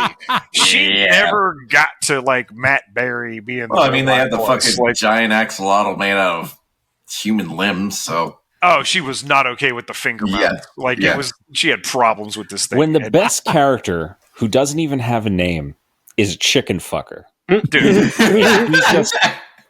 They knocked it out of the fucking. Me and Eldridge have a theory that he like flew out the window and you'd never see him again. Like when he just doesn't appear in the series anymore. It's he'll be back. We're watching it together and he pauses it and he's like, "Did he just fly out the window?" Because he just jumps out of the window and leaves. And it's like we're like trying. I'm like, because this mysterious motherfucker. I'm like, is he the judge from Blood Meridian? Like, I don't know. And you know what? I love the fact that everybody actually had a story arc. Like they grew, absolutely. They changed. They were not who they were at the beginning. Like this, it's storytelling. It's well written. Like it's really well put together. Yeah, take your time. Make the second season good. Yeah, don't fuck with us. Like just crunch it the fuck up like you did. But what do you guys? What do you guys got? So the other one that I saw like early in the year that kind of impressed me. This was a good year for what I like to call dad beach books. Dune was everywhere. We're probably going to talk about that in a minute. But like, it's a joke me and some of my friends have. If you go to any beach house on the East Coast, at least, you're going to find Dune. You're going to find Pelican Brief. Yep. Yes. You're going to find or The Firm or Red Storm Rising, and you're going to find Shogun. Yeah. Having been like a kid who grew up with like the on TV Shogun, and then later as like a teenager read James Clavell's Shogun. This was really well done. It was so good. I might hasten to say better than the other two. Oh, fuck yeah. I agree. Because we've only gotten 4 episodes through it yet because it's one of those ones where you can't binge it. You have to like kind of sit with it for a minute because it's a lot. So much of the focus is told not just about the Japanese part of the story, but from the Japanese perspective. It was just just chef's kiss. Blackthorn's not the fucking hero, right? Yes, exactly. And it's perfect. It's so well done. It's more like the book. But my God, the costumes in the sets. Well, and as just a point, like not just the costumes and the sets, but the Japanese itself. Yeah, is basically like Shakespearean Japanese. This is not the Japanese that you would normally hear spoken in Tokyo today or anything like that. They literally sort of like went back to history and it's like, how did they speak Japanese at this time? Yeah, very cool. Yeah, it's fantastic. The attention to detail it's overwhelming. Like it's you're transported. Yeah, like when you're watching it, you're there. The earlier adaptation, the miniseries on TV, again, it was like it was cool. It was very much like a fantasy story. They kind of told more like that, and definitely more from like the Western perspective. This one is just you feel completely like I know how the story ends, but you never know at any time if he's going to be okay. Like it's very well done. Yeah, he's got a real big Tom Hardy vibe about him too. It's but weird. more authentic somehow. Yeah, you're absolutely right about that, but a little goofier. Yeah, he's very fun. Good night. Everyone say good night to my grandfather. Good night, Grandma. Grandfather. Good job. Yeah. All right. What else we got? So that was my number one. I would say just briefly, Kunk on Life, the new Kunk on Earth series. Chef's kiss. I love her so much. Keep watching it. Is that where these are these the clips with Brian Cox? Are they from this? Professor Brian Cox? I think so. Yeah, I think it's from the new season. Oh, I need to see this so bad. Yeah. And I love Professor Brian Cox. Yeah, that's why. Because I saw a couple of the clips like with her like squaring up with him. No, I don't remember if that was first or second season, but it delivered. It keeps delivering. And then the other one to kind of transition, I think you and I were both talking about this coin ops was the Secret Level. Oh, I still Anthology. have watched the Armored Core one. The Armored Core one was fantastic. The Warhammer 40K one is awesome. That one was pretty cool, yeah. There's another one for like a video game that actually never came out. The studio imploded. I don't remember the name of it now, but it looked pretty cool too. It was you think about Concord? Concord. Yes. Yeah. Yes, the studio didn't really implode. Sony just fucked the pooch. Oh yeah. They made a like soulless hero shooter. And it was out for what 2 weeks, and they not even. it. No, it was 11 days. 11 days. Okay. Yeah. The Pac-Man one was surprisingly well done. I heard it was Pac-Man one was really cool. I like that one. But the whole thing, I haven't gone through all of it yet, but most of it that I've seen so far, I was really happy with it. So yeah, that Armored Core one was another one where I watched with the T, and she was like, "You can watch the rest of these." And come to find out, that ending fucked her up. I don't know, and I don't know if you've seen this or not, but when Keanu Reeves agreed to do that, he was like, "Yeah, I'll do this. This sounds awesome." Yeah. And the day they were going to start shooting, he had like done. He's Keanu Reeves, so God knows how he did this, but he had like broke his fucking leg. A kneecap. He broke his fucking kneecap, dude. Fucked up his kneecap. So he could not walk, but he's like, well, I told you I'd be here. And not only do I have a busted kneecap, but I've got a cold, but fuck it. We're going to shoot this whole thing today. God.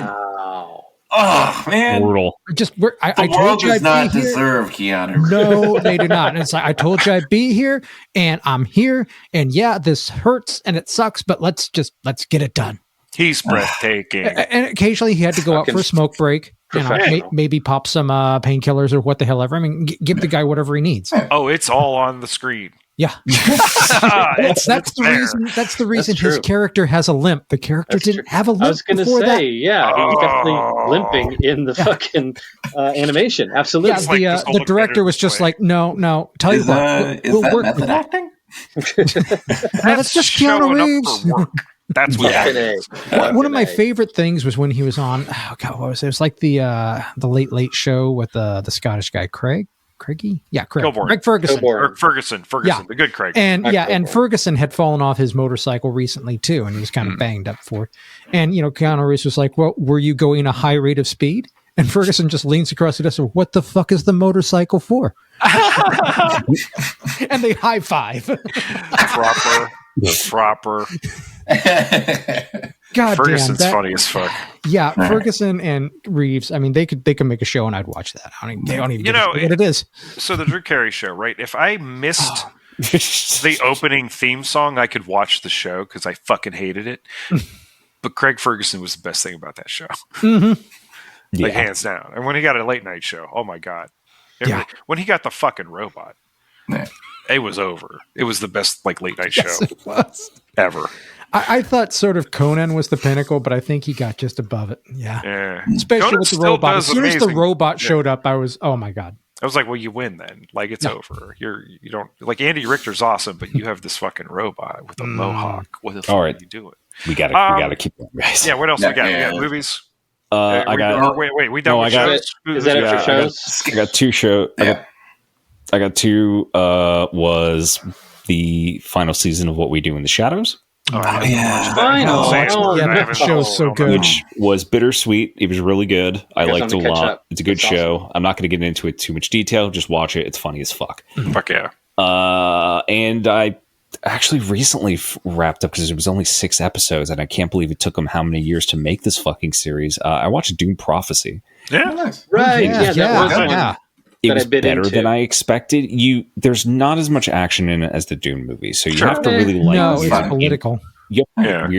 Yeah. Like weird political intrigue shit because it takes place like 10,000 years before Paul Atreides is even born. Yeah. Right. It's Right only after a the couple, Robot Wars. yeah, a couple hundred years after the Robot Wars. So everyone, that's still, hey, we were almost brought to extinction by machines. So that's still fresh in everyone's mind. Yeah. It's And really Back interesting. to feudalism and slavery for everyone.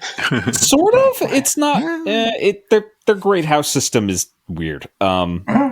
It's just royal shit. It's really cool though. I liked it a lot. And Emily Watson is a gem. I love Yes, Emily Watson she's so terrific. damn much. She's awesome.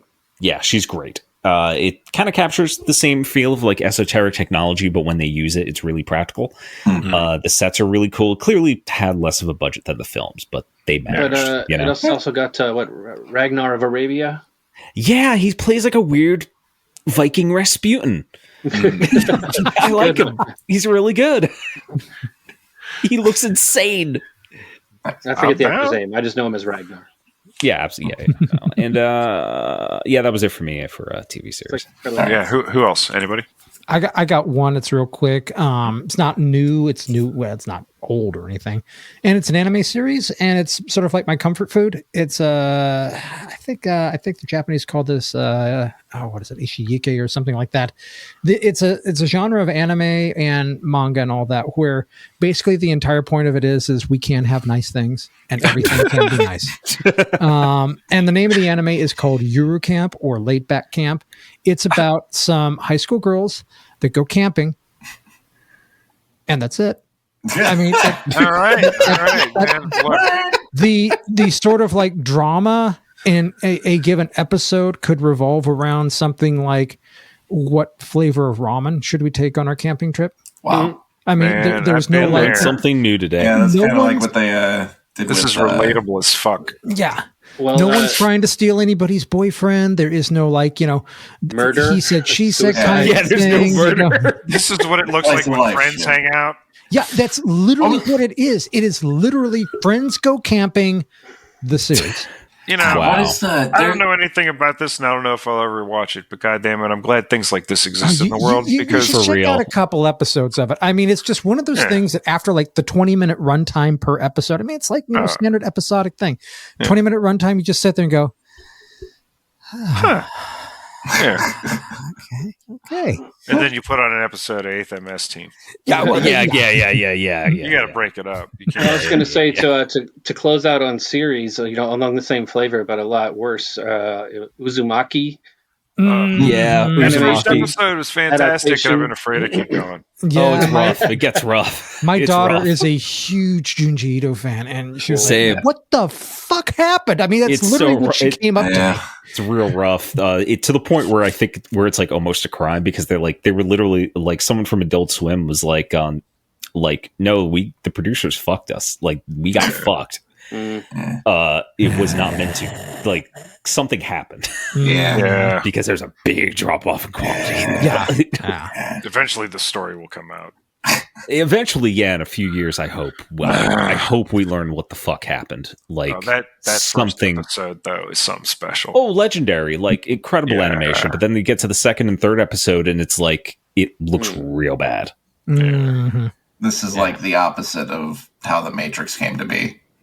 Yes, They blew all their money on the first episode, and then it's the Junji Ito curse. Like it just cannot be made into anime without something going wrong. yeah, Right. It's so funny that, like, in real life, he's like the super fun guy, and then, like, what's his face? Hayao Miyazaki is Miyazaki's like me. he's such a fucking doomer. He's such an asshole. Yeah, it's like Junji Ito was like not racist, Well, which is Miyazaki just had this. He approached this entire team. He was just like, if you even fucking think of using AI, I'll wear your skin as a suit.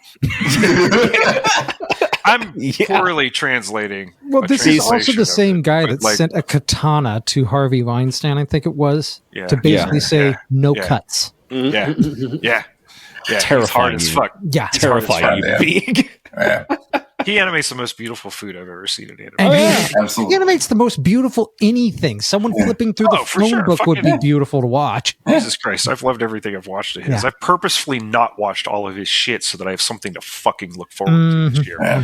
Meanwhile, Junji Ito was just like, "Hey, Japan did a lot of war crimes and are like literally a manga about fish that walk."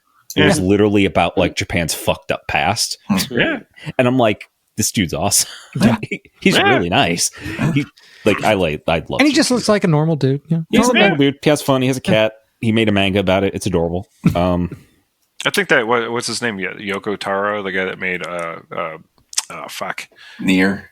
Nier Yeah. Automata and stuff. Yeah. Like he's right in the middle of that spectrum. That dude is like. He's like really friendly, but he's like wearing this weird giant fucking. Yeah, I was gonna say ceramic hat. he's like my life as performance art. There you go. I love him so much. I do. I'm a big fan. Oh, yeah. All right, movies. We got to do this. Movies. All right, I'm going to bang out my runners up real quick.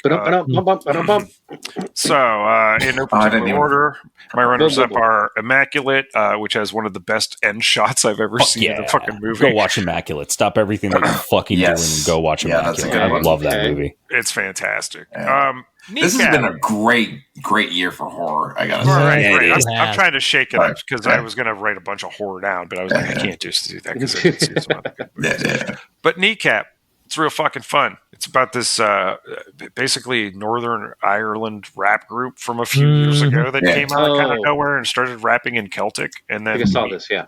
T and I get through the whole I saw movie and about we get to the end of it and we're like, man, I wonder who played the kids and the producer, and it's them. They did in the whole movie. And they're awesome. It's great.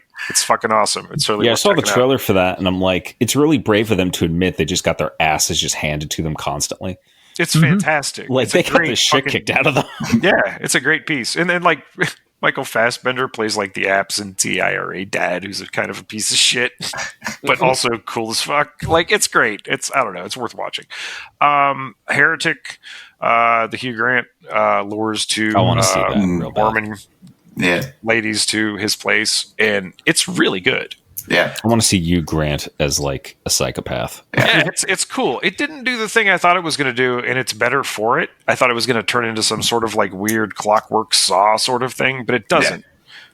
It does something else, and it's just as disturbing, and it's also way fucking funnier than I thought it was going to be. Like, there's a couple of like gut laughs I had during it. There's a Jar Jar Binks reference, for fuck's sake. It somehow worked, and I was like, I'm in. All right, fine. A non-horror film I saw is called Shadow. It's from 2019. It's directed by the fellow that did Hero with Jet Li. Ooh. Visually, it's gonna fuck with you. Oh wait, yeah, you were telling me about this. Go ahead. Yeah, the costumes and the sets, it looks like a black and white movie until you realize everything is color graded grayscale, except all of the fucking props and costumes are just black and white and gray. And that really messes with your eyes. It's going to fuck with your head in a way, and it's going to take a minute too. It's going to be like, wait, what? Oh shit! What the fuck? Well, like, is this the kind of thing like where you start watching it and like the things just take on color and you don't realize it? It's always like the things that are in color, like flesh is in color and the whole 9 yards, like all of that stuff is there, but the backgrounds seem like it looks like a kind of a Kurosawa nod. That's the opposite of what happened in Dune 2, because there's a moment in Dune Part 2 where everything becomes like black and white because we get to go to where the Harkonnens live. Right. Planet. Yeah. And I'm like, holy shit, I lost my mind at that point. So let's talk about that for a minute, because that was disorienting. Yeah, my movies. Oh wait, I got finish yours. First, and then Long Legs, where fucking Nicolas Cage plays like a demonic glam rocker. It's fucking I was gonna. It's tight as shit. That's on my list too. Yeah, I want to say that's a good one. My favorite movie of the year. I think we all have the same one, so we're gonna just save that. Yeah. Who's next? Who's got some runners up? Well, we were going to talk about Dune 2 because that was. Yeah, we could do mine. I haven't seen it. Was one of mine. Yeah, because you fuckers haven't watched it yet, except me and You're not spoiling it. I read the book. Mine would be like the two Dune movies. Dune Part 2 I thought was really good. It did things visually I was not expecting at all. Big same, yeah. Right on. Like when we get to go to Harkonnen's home planet. And GD Prime is just... Yeah, like I'm like, could we get a whole movie that looks like that? And the thing is I knew that was coming because I have the internet. Right. But when I saw it on the screen, I was like, oh shit. I went in with no spoilers, and then suddenly this becomes a different movie. And I'm like, holy fuck. Like this is visual, like because it's not black and white. It's stark. It's the color is stark. That's the color. It's really good. It's a really impressive introduction to basically the villain, because he is a villain. Like everyone's kind of a villain, but like in Dune. But it's Dune Part 2 is really good. And I guess the other film I really liked was the Sword and Sorcery rotoscope epic, The Spine of Night. Oh, I need to check this out. Yeah, which is. I saw it a long time ago. The person who did the studio, and I think this is the only thing they've done, was Gorkanaut. Okay. That's the name of the animation studio. And I saw originally, which is kind of the prequel, because they all take place in the same universe of like his animation. And he's like, yeah, we're going to fuck with rotoscope. All right. Isn't it kind of like a Fire and Ice kind of vibe you're telling me? A little bit. Yeah, I can't it's get definitely into got it. that Ralph Bakshi feel to it. I love that. It's very psychedelic. It's very dark. It takes place over the span of like well over 500 years. Oh, very cool. Is it kind of like Wizards? No. Okay. So it's more like Fire and Ice then? Yes. It's very much It's like, definitely more like Fire Ice than Wizards, but it is very much its own thing. you're seeing like, Okay. yeah, you're kind of like seeing the rise of like basically a civilization's history. All right. Because of these some events and the source of like this power and this knowledge and like what should be done with it. Okay. And it's visually, it's beautiful. It's Lucy Lawless is in it. Oh, that sounds like some Robert E. Howard kind of shit. Nice. Not really. Weirdly enough.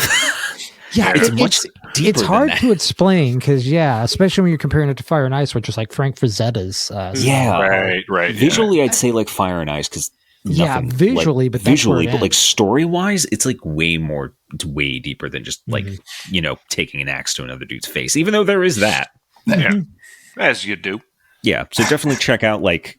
Because I can't get into it because then we'll be here for like another 2 hours. But check out The Spine of Night for sure. All right. Is it like the sequel to The Vast of Night or the prequel? No. Also, another good movie. Go watch The Vast of Night. That movie does fucking rule. Anyway, who else got something? Who else got some runners up before we dig into the finale? I'll go. All right. So yeah, Long Legs was on my list. That one was a fun watch. I also watched The Black Phone this year, which was That's really good. Yeah, I did enjoy that quite a bit. A lot of horror movies this year. Actually, it was almost exclusively horror movies that I remember. It's a good year for. Yes, In a Violent Nature, which is basically it's an art house take on a slasher movie. So it's like actually creepy. I wanted to see that. Yeah, like I watch like slasher movies from the 80s just for fun because it's so stupid and bad. Yep.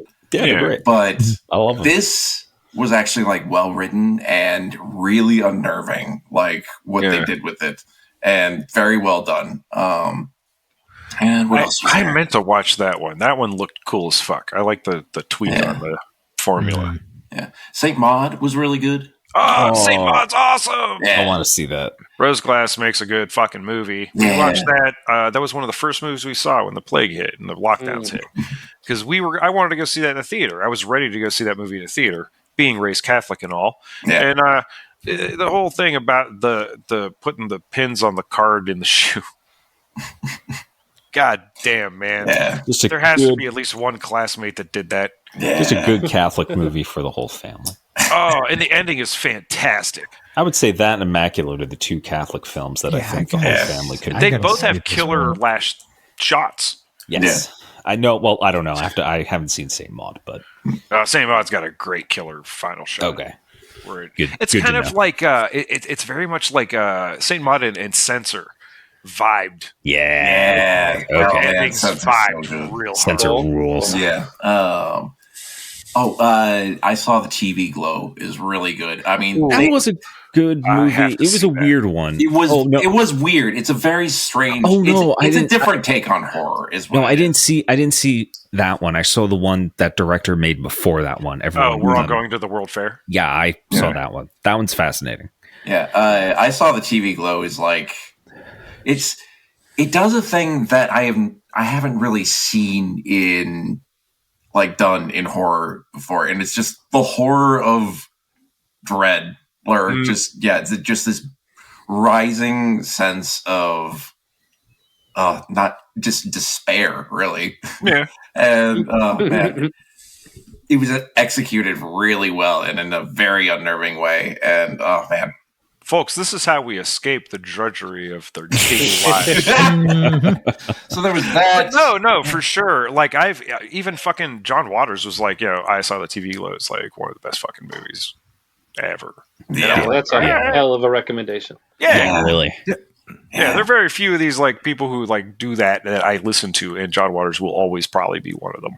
Yes, he's been right about everything else. National treasure, that man. National treasure. Fucking serial absolutely. Mom. He goes to hardcore punk shows. You better believe it. He has the best mustache that doesn't creep me out. Yeah. I don't know. He pulls it off. Anybody else has that mustache, it creeps me out. He doesn't creep me out. Well, he kind of seems like, I mean, for me, I don't know. He just looks like a creepy guy, but he's looked the same his entire. Like, if you've ever seen him as a young man, it's like he literally. Well, he's always looked 60. Yes. Or 23 in 1928. Yes. Something like that, yeah. He's timeless. He's just clearly a vampire. Oh, here's another fascinating man. Strange Darling. Oh God. I need to watch. Movie slapped. Yeah, so it is hard. real. Oh man, it's a bit of an intense. It is an intense movie, but it's really good. It's fucking wild. So, if you guys kicking the balls, you guys want to know what it is? Nope. Is that the game? Is that? You literally can't say anything about. Okay, well, don't. Okay. I will be upset if you do. You absolutely have to see Strange Darling, though. It's such a great take on a thing that you think you're going to understand what the fuck is going on. Yeah, and then man, it is. I'll say here's the safest thing we can say. It is in 6 acts that are told out of order. Yes, and it is perfect. It's so well done, so well delivered. All right, good to know. Like good a 4 rooms kind of a situation? No. Yeah. No. Told out of order? No. This is different. This isn't even like it's a postmodern plot structure where this isn't even Memento. This would be more Pulp Fiction, I guess, if you were gonna. kind of like similar it to. However, it's very important that the story is told out of order because it subverts so many expectations. Yeah, it's a series of rug pulls that are satisfying somehow. I don't understand how it did it. It's really kind of like that shitty Sandra Bullock movie Premonition, where she lives every day out of order, every day in a week out of order.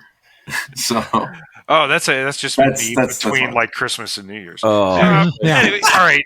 Let's cut. Let's get it. I'm so tired. This plane, you guys. All together now on the count of 3. Wait. There's just one other I wanted to throw in there before we do it. Crush it out. I went and saw Romulus. It's fine. I love all the Alien films. It's fine. I get what that'll Disney's be on the trying to DVD do. cover. They're trying to make it like a YA thing. Whatever. Yeah. Okay. It made me feel the parts that were like super dumb. I was like, oh, well, they're kids. So I'll try and watch it at some point. It was better than the last. It was better than the last Star Wars movie I saw.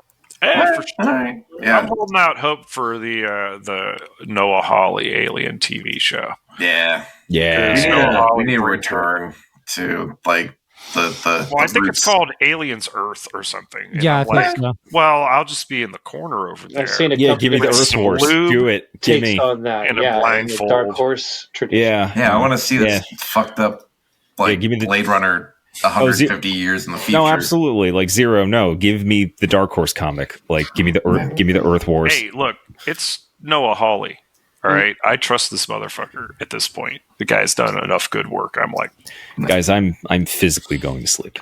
Cool. All right, so we're gonna talk about the best movie of the fucking year. It's the best movie of the fucking year. Yeah, it's not even close. On the count of all 3. together 1, now. 2, 3. The Substance. It's not even fucking close. Oh my god, so fucking good. God, came out of nowhere. Instant classic. Yeah, instant classic. Oh, she won an award for it finally. Demi Moore. Demi Moore finally won an award. She's like never won an award before. That was shocking to learn that. Yeah, shocking. She finally won an award for this, and I'm like, good. How have you never? She knocked it.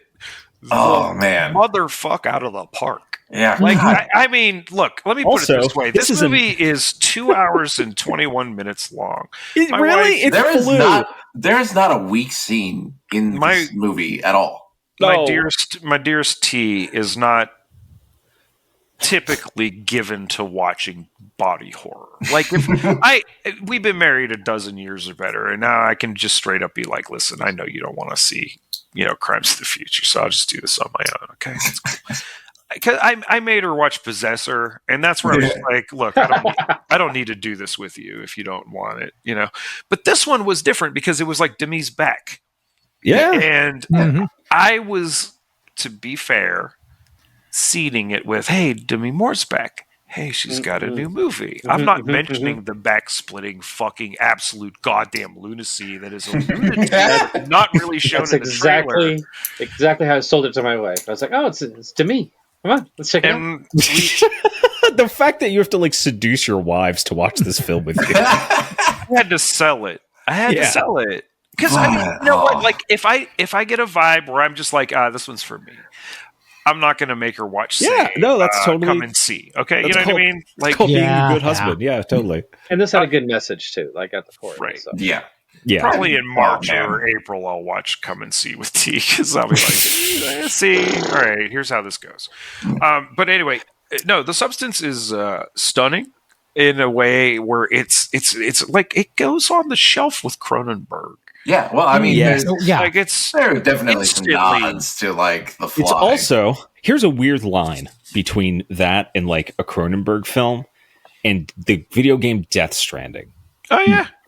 This is the second movie that is body horror, where I got to see an actress who was in the video game Death Stranding, and so now I can't play that game the same way. Oh, okay, yeah, right, okay, yeah, that's right.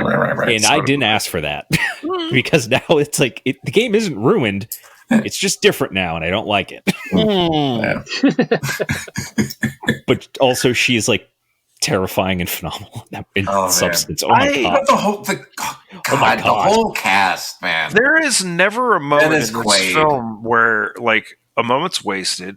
It doesn't give you something stunning to look at, And there's a point in the film, very late in the movie, where it's that thing that I love that is so rarely executed well, where it's the joke that goes on too long, stops being funny, and then starts being funny again. Absolutely. Yeah. And I loved everything up to that moment, but that was the moment where I realized I absolutely fucking love this movie. Yeah.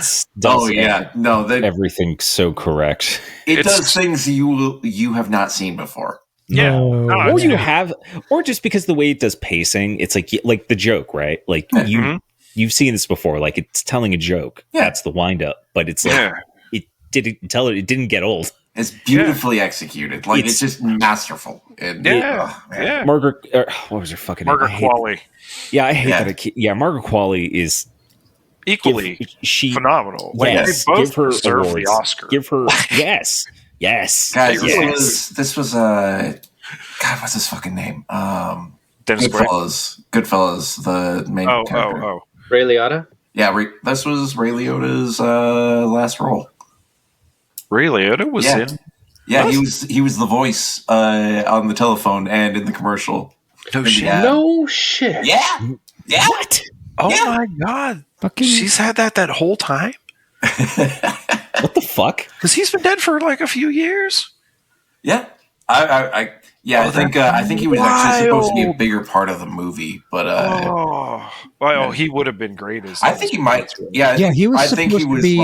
He was supposed to be Quaid's role. Yeah. Oh, he would have been. But fantastic. Quaid knocked it out of the park too. Oh, Quaid's great. He's a creep. Yeah. Oh god, it's just.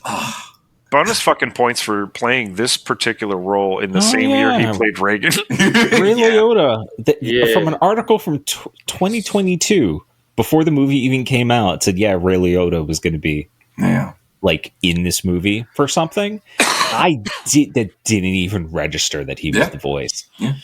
That's insane to me. Yeah. Oh, wow. Okay. So extra layer of love. God, I love the whole system that she goes into too. Like that's probably the most cyberpunk part of the movie is when she goes to that like facility behind this like shitty the door metal door. Yeah, she has to crouch to get in. There's the lockers. Like we're talking about this. It's like it doesn't spoil anything because it's like it's not a cyberpunk movie. You need to see it. That's debatable. It's debatable. I think it's a little too fantastic. So what? So what's fantastic? Okay. Oh, dude, I'm replaying that fucking whatever Humanity Divided Deus Ex game, and I'm just sitting there going like, "Oh yeah, this is realistic." No, it isn't. Exactly. Yeah. How is his hand still there if his arm opens up? What's holding on to the whatever? No, it's magnets. Okay, fine. It makes as much sense as anything else. How do they work? Yeah. No, if anything. This is actually one of the two cyberpunk movies that I can say that I picked.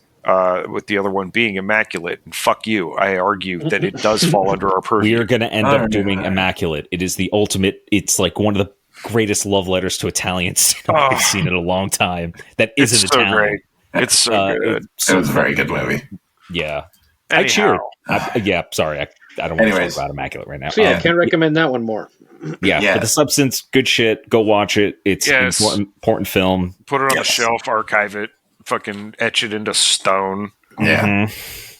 It's it's a ride. It's a fucking ride.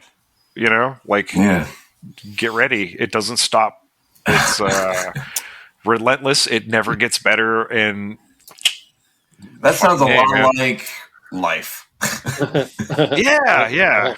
Get me. I would like to step off the merry-go-round now. Yeah, I'm very tired. So when this theory episode drops, there's probably going to be 10 days left until the whole what the fuck you call it, and then we're going to talk about things. And this is our last kind of happy episode. I guess. Yeah, I guess so, happy. We'll give like a State of the Union next episode of. Or something. What we're going to be talking about and what we can do, I guess. Yeah. I guess go ahead. Until then, I was going to say, find us on the Patreon. Give if you can. If you cannot give, recommend us to a friend. Send a link to somebody. Yeah. We're on YouTube. Or find a mutual aid group or Doctors Without Borders. We'll talk about it, but send them a YouTube link to visit us if that's easier for them. Yeah. We're doing the YouTubes. Get some good traction there. Good traction there. Seeing some good numbers. We got good traction there. I don't understand it. Yeah, we had 300 people watch the video, and I'm like, there's not that many pictures in it. People. They don't even move that much. They just kind of zoom in, and you can't read the text all the time. It's fine. Who gives a shit? I'm an amateur. One episode is just going to be like, it's going to be us talking, and we're just going to somehow transpose like a puppet show. Oh, no, shut up. Fuck you. I was going to fucking suggest that. God damn it. I'm serious. I think we My should psychic powers, it's too much. You're going to see what we look like as sock puppets. It's going to be fucking sweet. I'm going to look like Precious Roy. Hey, it's the Low Life Podcast. Do you know anything about that? You jam to the songs of Cowboys and Surface Days? Ever read the romance stories? Ever experienced the new wave? Next wave? Dream wave? Or cyberpunk? I didn't think so. It made me. It's a world where you can do the same thing. I'm going to look like. A world where curiosity and imagination.